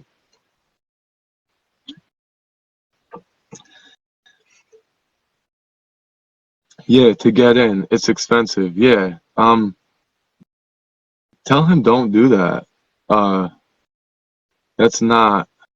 I mean, who am I to give advice? I'm not a successful musician, but I have been consistently making music my entire, well, since I was 12 years old. So, Cliff, you said it's already late, but maybe tomorrow we can do a stream. You've been meaning to do a dream/jam session live in your Lucid Dreams group on Facebook. That'd be cool, homie. That'd be cool. I'll join that. I will do that. Uh,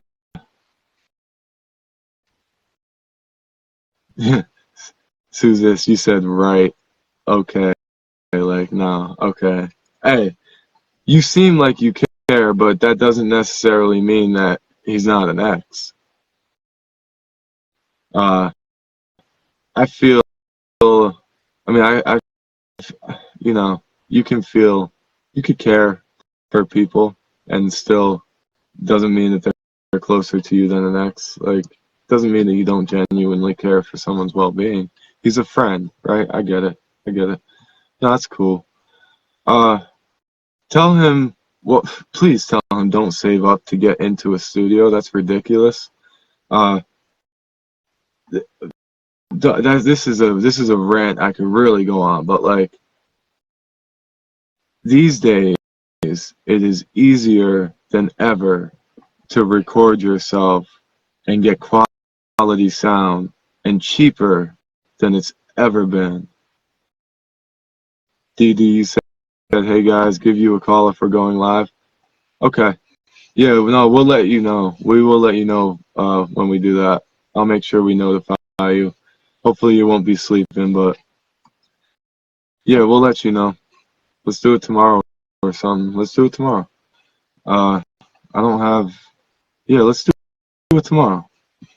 But but Suzus, tell your man. Or I'm sorry. I apologize. Tell your ex.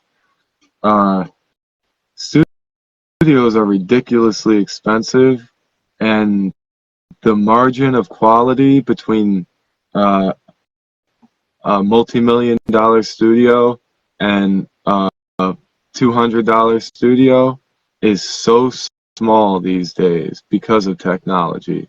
And this is not just me saying this. This is what they all say, and it's very well known in and outside of the industry at this point. A lot of people who have made high quality music that has stood the test of time and has been popularized in every type of way, both mainstream and underground, have made some of that music, a lot of it, with simple, cheap things at home. So like, I mean, I don't know, maybe you're not looking for any advice here, but please, saving up for studio time is just insane. Uh, you can get a cheap setup for a couple $100 and have everything you need. I don't know, does he play all instruments? Is that and if you don't have the instruments, maybe that can make it a lot more expensive if you have to invest. But DD, you wanted to say a howl? Are you howling at the moon?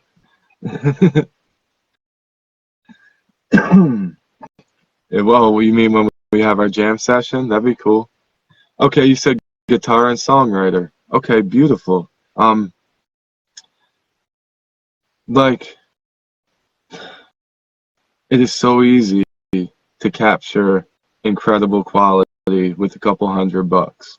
I'm assuming he already has his guitar. He might want to upgrade his guitar. That's fine. But you could get a little boom mic for $20 to $40 that will be almost indistinguishable from one of those $1,000 professional microphones. And I don't have the best ear for music. He needs a guitar. Okay, well, he should be saving up for a guitar, not for studio time. Although, I mean, it can. He's tech phobe. What does that mean? He's good with technology.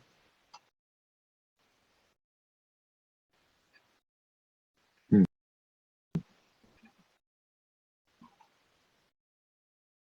Um, and so you can record at home for a few $100, high quality, guaranteed. Guaranteed. If you just do a little bit of research on what to get. I give up. I'm sorry. I apologize if I'm not understanding you. Tech claustrophobic maybe. Okay, so he's not good with technology. I get that. I understand that. I can see that. And even though I might not seem like I can relate to that, believe me, I've always been bad with technology. I still am. Like, I can't even get these live streams down. Like, I know maybe not compared to him. So like I try to think of most 50-year-olds I would know. But he's capable, trust me. He's capable. It is so valuable to be able to have your own setup and to learn the process yourself. And it might take him a little bit of time, but if he's not working and that's what he's dedicated to, then he should have plenty of time to dedicate to that. And like, there's so many great YouTube videos if he just starts researching some of this, home studio setup. And then he doesn't even have to be good with the technology as far as engineering goes. That could take a long time to learn and get good at, but he can get simple, rough quality and just learn how to get everything at the right levels when he records. That's all you need to know. And there's so many programs that make it so easy these days. And I know it can seem daunting at first. I've used a few of them, but I stick with one, and it's not Pro Tools or anything. It's called Cakewalk. It's called Cakewalk for a reason. That's what I've always recorded my music on, or at least for the last 12 years. And he can do it. Like, please tell him that he can do it. And for the longest time, and okay, so he doesn't even need to get clean recordings. He could get simple, rough recordings, and just, if he's going to pay anything, send them out to an engineer, and you could pay an engineer to mix your song and make it sound professional quality. People do this with cheap $5-10 microphones and horrible rough recordings, and a good engineer can actually make it sound pretty decent. Now, obviously, the better the recording, the better the outcome will be. But yeah, that is the way to do it. And then also they have like the AI, the artificial intelligence mixers, which I know sounds even more daunting to someone that doesn't like technology, but it's literally like you can take your rough recordings. He's gone next door in a huff. LOL. I'm sorry if I don't even know you or him, so I'm not trying to like act like a know-it-all at all. It's just my perspective. Dee Dee, you feel that would have been a nice party with all of us together, right? That sounds like a good time. Let's do it. Not you, Han. Okay, I'm just saying, so maybe it's pointless, but I'm like, if you can slowly like work this into him a little bit, maybe it'll help plant some seeds in his mind that might blossom over some time. Even if he can just get a simple program to get rough recordings, you don't even have to send it to an engineer to mix. You don't even have to pay an engineer. You can pay like $5 a month for some of these, a membership to this. There's different artificial intelligence technologies that will mix your music for you and make it sound relatively like professional quality. So you just get a rough recording, you upload it to this program, whatever there's a bunch to choose from, and all of a sudden it sounds like a studio recorded song. It's incredible, actually, what some of them can do. I refuse to pay for them, so in the last maybe like 4 or 5 years, so it's an app. I'm sure they have apps for it. They do have apps for it, actually, but it's also like some of them are straight up like an online site that you can sign into, and then you click here, upload your MP3 and it'll spit back out a produced, engineered, mixed and mastered version of it, and you just hit download. And some of them are programs that you can actually get on your computer, but I'm sure they have apps that are more simplified versions of them. I know they have them actually. Yeah, there's so many to choose from. I don't know which ones are the best because I don't actually really use them. I've messed around with some of them. But yeah, I mean, people do these things on their phones. Like, people can record almost radio quality song with their headphones microphone and an app on their phone, and it'll. I mean, I don't necessarily do that, so I have the program for my computer, and I've learned how to try to like mix and master my stuff over time, which I would obviously recommend if you really want to do it as a long-term musician. But what are they called? I don't know. Let me look some up. I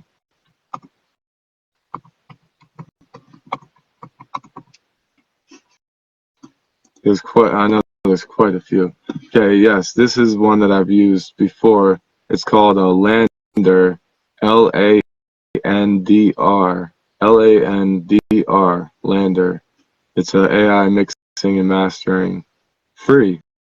Actually, it says. I think it's only free for like,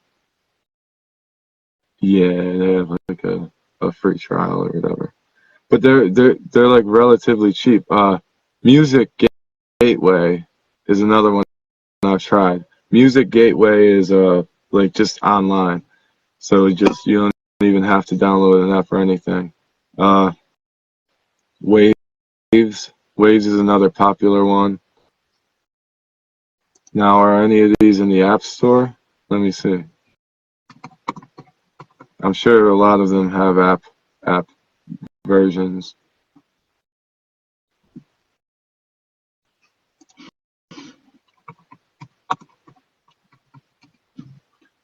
And some of them might not be the best, but you gotta, trial and error.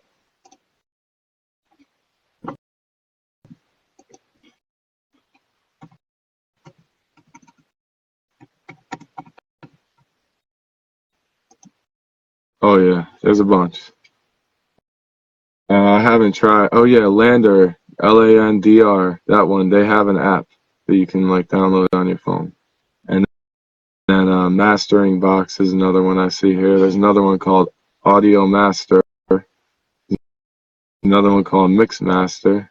Yeah, yeah. Oh no, Mix Master is actually a music like mixing program, like for you to mix it. But yeah, they have a lot of the instant mastering AI ones. It's amazing. So it's easier than ever to get like studios. A lot of studios are going out of business. A lot of people that used to charge big money for their studios are charging a lot cheaper. I know someone that went from charging $80 to $100 an hour down to $30 to $50 an hour, depending. Like, I think it was $80 for a solo person. It was like $100 for a band, or it was like $30. Now he's like $30 for a solo, $50 for a band, because it's like they're having trouble getting people to come through. Now, of course, if you go into like a multi-million-dollar studio with professional engineers, you're going to get optimal quality, and like you'll never get quite that good, but you don't need why it doesn't even need to be that good, especially if you're not established as an artist, and that small margin is not going to make the difference at all. I think he's going to get studio with other musicians. Yeah, I mean, yeah, that works. And I've paid for studio time, and when I couldn't afford it, my friend paid for it before because I was making songs with him, and it is it's cool and there's benefits to it, and I enjoyed that too. But I wouldn't, if I relied on only going out and I never ended up getting, if I never had my own home set up, I would have a small, tiny fraction of music out there right now compared to what I have. So, hey D, just wanted to ask you, if I may, how has your emotional life evolved since you started making music? Did you feel you transmuted and sublimated the anger, fear, and pain, or other not processed feelings? For me, dance and swimming did the trick, and of course, yoga and mainly meditation, silence and stillness lately. Cliff, you said, why isn't live split screen working? What do you mean? Do you not have the option to join now? I don't know why it's not working, man. It's annoying. I don't know. That's why I need to get an app for this. But Dee, do I feel like my how has my emotional life evolved since I started making music? Well, do I feel I transmuted and sublimated the anger, fear, and pain, or other not processed feelings? Yes, I do feel that way. I've always said that music is my therapy, but oh, earlier, I don't know, Cliff. I don't know why it wasn't working earlier. It's annoying. But I started making music when I was 12. I mean, technically even earlier than that, but I didn't start writing raps and stuff until I was 12. But prior to that, I wrote poetry and stories and a few like sing songs, like Frank Sinatra style songs. Like I said, I wrote my mom's wedding song. So like I've always, and I also did before I was really got into the writing deep. I like to draw a lot. I would write some poetry, but I like to sketch and draw a lot. I have a lot of drawings. I was pretty good back then. I had some good drawings, but and I still do it. So if I'm sitting there doodling with my kids, I enjoy drawing. But so I've never. It's not like I had what'd you say? Other not processed feelings. So I was always processing my feelings in one way or another, and it didn't, I guess, but my ultimate release became, rhythm and poetry, and that's where hip hop. And I grew up around. I mean, I grew up in a rock and roll environment. My mom loved '80s hair metal. My dad liked, just like classic rock and a lot of oldies and stuff. And my grandparents' music, and I love that stuff too. But in my school, it was like predominantly hip hop and rap, and like you had the dichotomy between the flashy rap and the rugged rap, and I was always into that rugged hip hop. It was almost like the kids with money and the kids that didn't have money.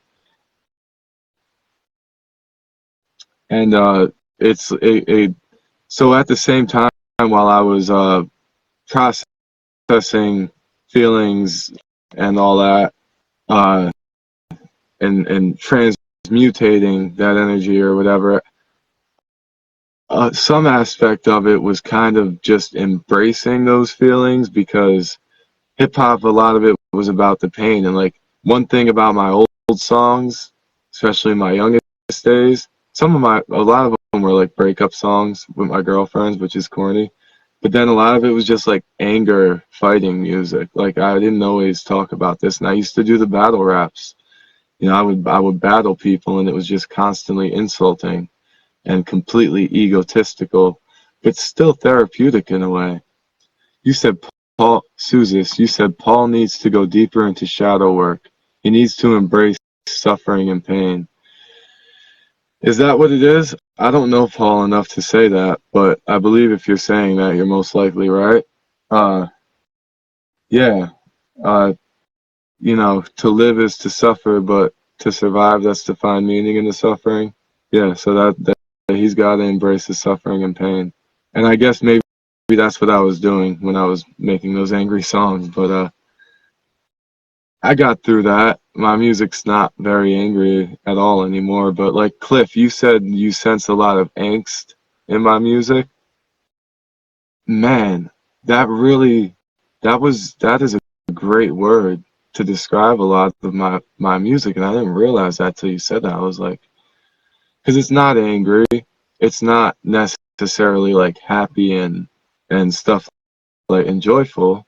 You know, my content is overall positive, I like to believe, but like angst. I feel you because there's still some edginess in there. And you said his songs are anti-establishment. Okay. I have a lot of anti-establishment songs, and I had, especially between the ages of like 18, 19, 20, 21, those were my very anti-establishment days. I could feel that. I appreciate that and respect that. Uh, that's great, and I feel like there's a huge underground market for that. I don't feel like that. I know there's a huge underground market for that, but also some beautiful, delicate melodies. See, yeah, there's the balance. Hey, Dee Dee, they're just friends. But yeah, some beautiful, delicate melodies. That's great. Yeah, and I have some relatively delicate songs too, even as rap songs. You know, I mean, I made the song about my daughter. I made the song about my son. Uh, I've made songs for girlfriends in the past. I mean, I made a song for my girl also. So yeah, it's a good balance, right? Right, Edie? But like, I don't think that there's any wrong way to go about it if he wants to keep it more organic. It's just if he doesn't like technology, but he's also not going to do live shows, that makes it like, yeah, his only option is to pay for studio time, and that's just not very productive, I hate to say. It's really not, and it's expensive. Now, trust me, if money wasn't really an issue, then I probably would just pay to go to the studio and just have constant professional quality without having to worry about it. But you know, it could be very, very expensive, and even then, there's nothing like being able to capture it at at your home at on your own time. Didi, you said your first lover is your Facebook friend. Only 3 people from your real life are Facebook friends. You go back decades. Yeah, I get it. There's nothing wrong with that. I get it. You said Suzus, you said a studio where he can hire engineering and band members. Well, damn. Well, hiring band members through a studio, that is like, I mean, bless his soul. Good for him, because that's what the real pros do.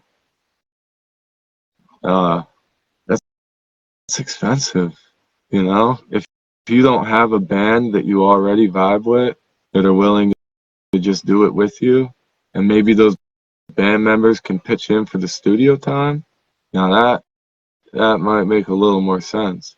Now I know you can go to studios and you can get different band members to help bring your dreams to life, but damn, that is very, very, very expensive. You said you will be that vehicle for his music. There you go. They're just friends, Didi. They're just friends. You will be that vehicle for his music with your artwork. Right. Right. There's yeah, I mean you can both I mean and there's ways yeah, you that can what's the word? You can both mutually benefit from each other's artwork. artwork, for sure. I believe that. Uh, I mean, I hope the best for him, and I'll definitely share his stuff and support, unless it's like completely trash, then I can't support bad music. I don't care about the quality, like the sound quality. It can sound like it was recorded on a tape recorder from the 80s. I don't care. It's about the content. But I'm sure whatever he's making, if it's anti-establishment and then he has more gentle emotional songs, that's beautiful. You said you're moving out soon, so he's a bit sad. You won't be around. Well, damn. Well, it sounds like he's gonna have to figure it out. And damn, that's rough. Where do you mind if I ask where? Oh, I mean, I don't need to know exactly where, but like, are you in America? Where do you live at? Where do you and your ex live? Are you in America? Are you in like on the East Coast, West Coast, South? Like, I'm not trying to locate you or nothing, but demographic plays a big part. And you said, Suzis, I think your ex is your future if you keep it like this. Right? You said you get it. Yeah. Okay, so you're across the pond. It's tougher for me to give advice on that because I don't really and I'm sure you and him would know more about like the demographic and location and which ways to go about executing this dream that he has. Dee Dee, she said not one chance of that happening. UK, yeah.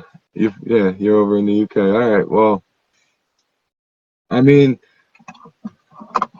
because I was gonna say like East Coast, it's best if you push yourself in the New York area or Philly area, down south, Atlanta, Houston, West Coast, obviously, like LA, but I don't know about the UK, but it's up to him. Yeah, I guess it is up to him. And these days with the internet, even though he might not like technology so much, yo, figure it out. He's gonna have to figure it out. Tonight, it finally clinched this for me. Trying anymore. I'm sorry that, but trying. So you've been trying for all these years up until tonight.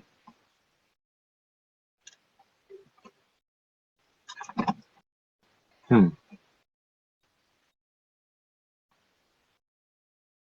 the interesting thing is that you're both artists in one way. Wow, yeah. So you've been trying all these years.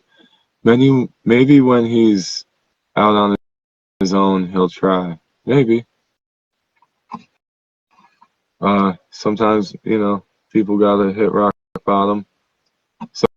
Sometimes even that doesn't do it for them. But I've seen that too. But well, it's still a shame, even though you and him aren't going to be together. It's still a shame to see a friend. Cliff, you said remember to tag you on vids you appear in if posting them. Oh, my bad, man. You're right. I got you.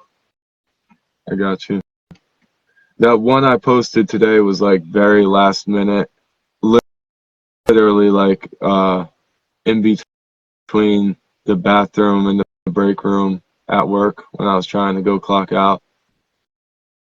I was like, or no, that's when I posted I don't know. Yeah, dude, I'm sorry. I was in a rush. It was a busy day. Tag you also? Okay, so I will tag both of you. Suzis, I post a lot of videos, so I don't think you would want me to tag you in all of them, but I could tag you in the ones with Cliff. Most of them are like clips from these. Please tag you too. Okay. If you guys don't mind being tagged, I really don't tag people. Okay, cool. Because I don't ever want to. Oh, I love you all. Thank you. I don't ever. I feel like I don't want to bother people. I don't know. I won't want to be one of those people. But if you give me permission, then I will gladly tag you, and I won't forget. Now, I got you, Cliff. I'm sorry. I mean, sometimes I do. Dee, I wasn't gonna tag you in the videos of you, because I tag team. He said, "Yeah, we're the tag team." Beautiful. I like that. I like that. You guys are funny. Yeah, I'll do the tags. Thank you all. That helps, because like that helps with visibility, because then your people will see, are more likely to see some of it. Yeah, Cliff, I got a bunch of, like I said, I have not a bunch. I have like 4 other clips of us that I wanted to post. I'm still working on editing them, and then there's still clips from like the first few sessions that are kind of gems I'd like to pull out. Maybe not a whole lot, but yeah, I will tag all of you in all these videos that I'll be posting, because like visibility is not easy on Facebook. That stuff really helps, and I hope I never wanted to seem spammy, but I'm learning. My girl always gets mad at me for not tagging, or she used to always get mad at me. I'm good with it now, but she used to get mad at me for like posting pictures of the kids and not tagging her. Had the donut. God bless you for opening your eyes this evening. Love the humble people. Don't know how to heart comments, but lots of love here. Thank you. You're awesome. I will heart that comment. Yeah, you people you're great. This is awesome. It's it's really it's so rewarding, like having these conversations and learning and seeing other perspectives of somewhat like-minded people. I mean, we're not all the same. The amazing thing is that we're all so different from so many different places, and like who would have thought? You know, I don't talk to a lot of people in deep conversation at all. So like this has been great. And whether I'm chatting to all of you in the comments, or just we got someone on live, even Suzis. I don't know if I'm pronouncing your name right, but you'll see, like, if someone comes on live, it's more of like a double chat between us and the people in the comments then, so it doesn't end. Like, lots of love to go around. And I don't know what hour it is for you out there, or what time it is for you, but like it's 2:30 in the morning for me. We're like almost at the witching hour. So these are the dead quiet times for me. This is the only time I can really do this.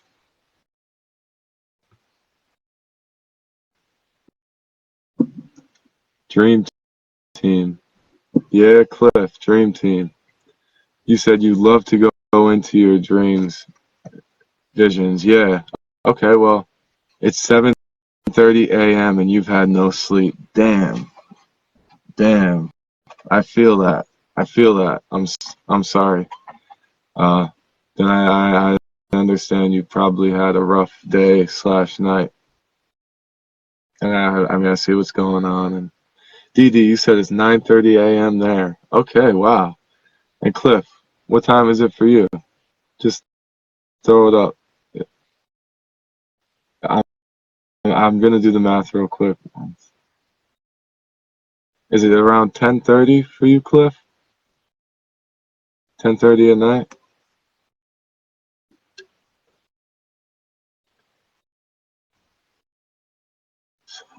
23:32. I don't know military time, so what is that? Collective consciousness. I mean, I do know okay, so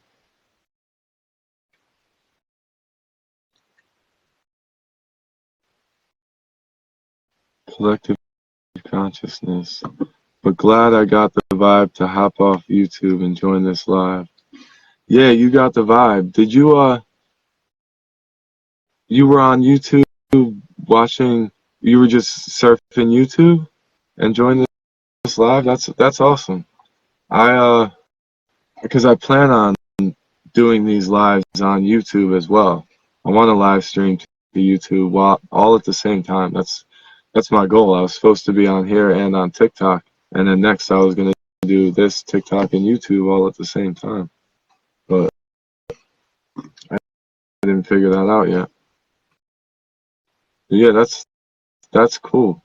And this will always be the place. Just so you guys know, if there's ever any doubt. Did we lose connection? Like, I'm always going to do Facebook, 10 p.m. Eastern time, every Friday with these lives. So excited to learn more and more. Yeah, let's do it. We learn a lot here, actually. I've learned a lot so far, and there's so much information to share, so many rabbit holes to go down, and so many connections to be made, so many dots to connect. You said, "Hey D, why is the image reversed in this video?" I'm not sure if you've noticed, but every live stream is reversed until and if I go through and repost it, especially when I repost the short clips. I flip them around and I do mirror image because it always does this for me. And Facebook, I've looked it up. Facebook doesn't give you the option to flip the image the correct way when you're going on live this way. I would have to turn my phone around and use the front camera, and then I won't be able to see what's going on. So like, Facebook doesn't give me the option. But with that being said, like I've been saying forever now, when I pay to get the streaming app, then those streaming apps have the option to flip mirror image while you're doing the live, and that would be optimal. So yeah, that's why I'm pretty damn sure that every live, at least while it's live, is flipped, and it always has been since I started doing them. Because Facebook's annoying. It's less annoying than Instagram and X. I'm sorry, Cliff, but like I can't even navigate Twitter. Going to hop off and listen to Sleepy Time on YouTube. You're awesome. You're tired-ish. Must force yourself to chill. Much love, my people. Much love to you. Much love to you. Thank you. I appreciate you. Bless your beautiful soul. Get some rest, please. And I'm not gonna last much longer here. I've been on. This has been a long one, continuous, and my phone's slowly dying, even though the charger's plugged in. So yeah, this is gonna have to end at some point here. Good night to you. Thank you. And I'm gonna friend request you, and I'll be in touch with you. I'll be tagging you for sure. Good night. Yeah, DD. Facebook's annoying. I basically need to get an app to stream from now on, because Cliff, you said we need to all conversate at our peak energy levels. That's complicated for me to even figure out exactly what my peak energy level is, because like I've always thrived at night, and that's always when my creative juices are flowing the most. But that doesn't mean I don't have other peak energy. I mean, I know everyone has their cycles, but like I think that'd be, what if our peak energy levels don't line up, like, and I must say, at this point I've done it enough times to where I gotta do these live sessions 10 o'clock every Friday. That's just gonna be, I'm sorry Didi, because I know it's not the easiest for you.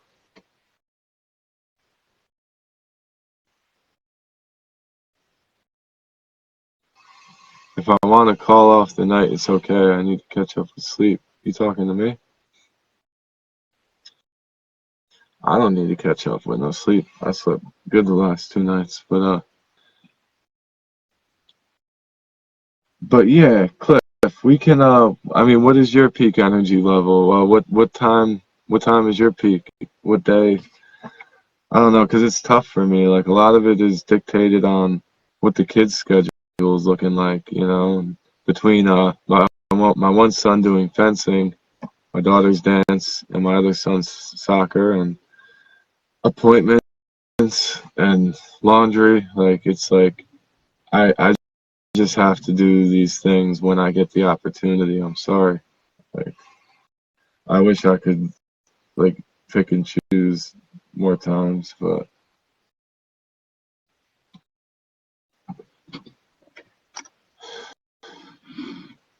one day I will. One day I won't. One day I won't be so limited. You said cannabis instantly gets you energized and focused. Word, homie. I feel you on that.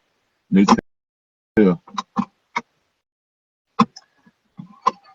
Me too. But it depends. Sometimes it makes me tired. Of course, there's a lot of variables. I know, but yeah, me too, man. Give me a good spliff, and I'm ready to go. Although I can't lie, I love my coffee too.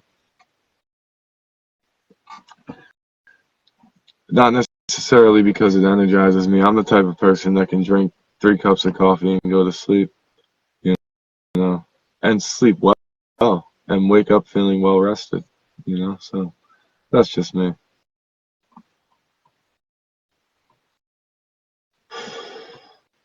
Where am I at? Yeah. Tonight has been a lot of fun. I've really enjoyed this, and I've really been negligent of actually what's going on Facebook. Like I didn't even um yeah I didn't share nothing. Whatever. It's all good. I haven't even. Oh, I can see myself up there now. Okay, I this has been 4 hours so far. Damn. Oh, you said you thought I wanted to end the live session. Yeah, I mean, I kind of did. I kind of do. It's been 4.5 hours. Like I said, my phone is slowly dying, even though it's plugged into the charger, which, whatever, I'm at 6%. It probably would last a bit longer, but I'm good. It's been an amazing night. Lots of fun. I love you people. Uh, Cliff, hit me up tomorrow. I don't see, I mean, I hate to make promises, but I don't see any reason why I wouldn't be able to join you tomorrow. I am starting to get a little tired here, but I'll probably go make a little more coffee and come back out and work on that song. And Cliff, we'll do this tomorrow. Didi, I will tag you, and we'll figure this out. We'll figure something out. Thank you both for everything. I love you people. This has been a great night. Uh, I'm a phoenix. Thank you. Thank you. You're the best. Morning, noon, evening, night. Homie, probably night again because I gotta do laundry tomorrow with my girl. We gotta go out to the laundromat. That's probably gonna take like 3 or 4 hours alone. And then I can't, after doing laundry, I can't just get home and be like, hey, I'm hopping on live. I try, even like, and I try, I'm like, yo, come out here with me. And she's just like, uh, not feeling it. I'm grateful that she let me do what I did in Salem, and she was cool about that. But like, again, tonight I tried to like tell her to come out, and she is not. Whatever. Uh, So probably tomorrow night. Even then, it's gonna be like, as long as I don't end up sitting there watching a movie with her or something. She was great in Salem, you said? Yeah. There was a lot of the, when I was about to go live, she'd be like, do not get me on camera. She was like, you know, whatever. It was, yeah, she was great, and it was fun. And I appreciate you watching. That was cool, bringing you along with me. Uh, yeah, so Cliff, let's aim for tomorrow night. I plan on being back out here in the studio. It might even be later. That would probably be better for you, right, Dee Dee, if we did it? Because then it'll be, I don't know. Do you work tomorrow? I don't even know. But yeah, Cliff, let's do this tomorrow night. Uh, like I said, I'm not gonna like. I can't rush out here. I can't tell her like I'm going out to do my live. Good night. So I kind of just have to wait until she falls asleep, which she's. Otherwise, she's gonna be mad. Yeah, will be great later. Okay, cool. So like, I'll spend my night with her. You know, do my thing with her, and then Cliff, as long as you're cool with that, man.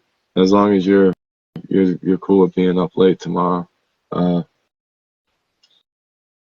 I know it might not be optimal, and I'm sorry, but I gotta spend the day and the night with her because like we don't see each other a whole lot, you know, with work and all that, and the kids. It's like she deserves some one-on-one time too, you know. So yeah, thank you both, and have an amazing night. Or Dee Dee, you have an amazing day. Cliff, you're the man. Did I find any of branded bud strains? Oh man, what are you talking about? In Salem? Did you see the? Thank you, Dee Dee. Cliff, did you see the pictures I posted of what we bought? There's so much. I mean, if you look up Seagrass Dispensary, uh, yeah, I had pictures with them. Yeah, they have so much there, and it's so much better than the dispensaries around here. Like I could find anything. I got lemon lights, northern lights, and lemon haze, uh, THC sugar. I got some. Oh, actually,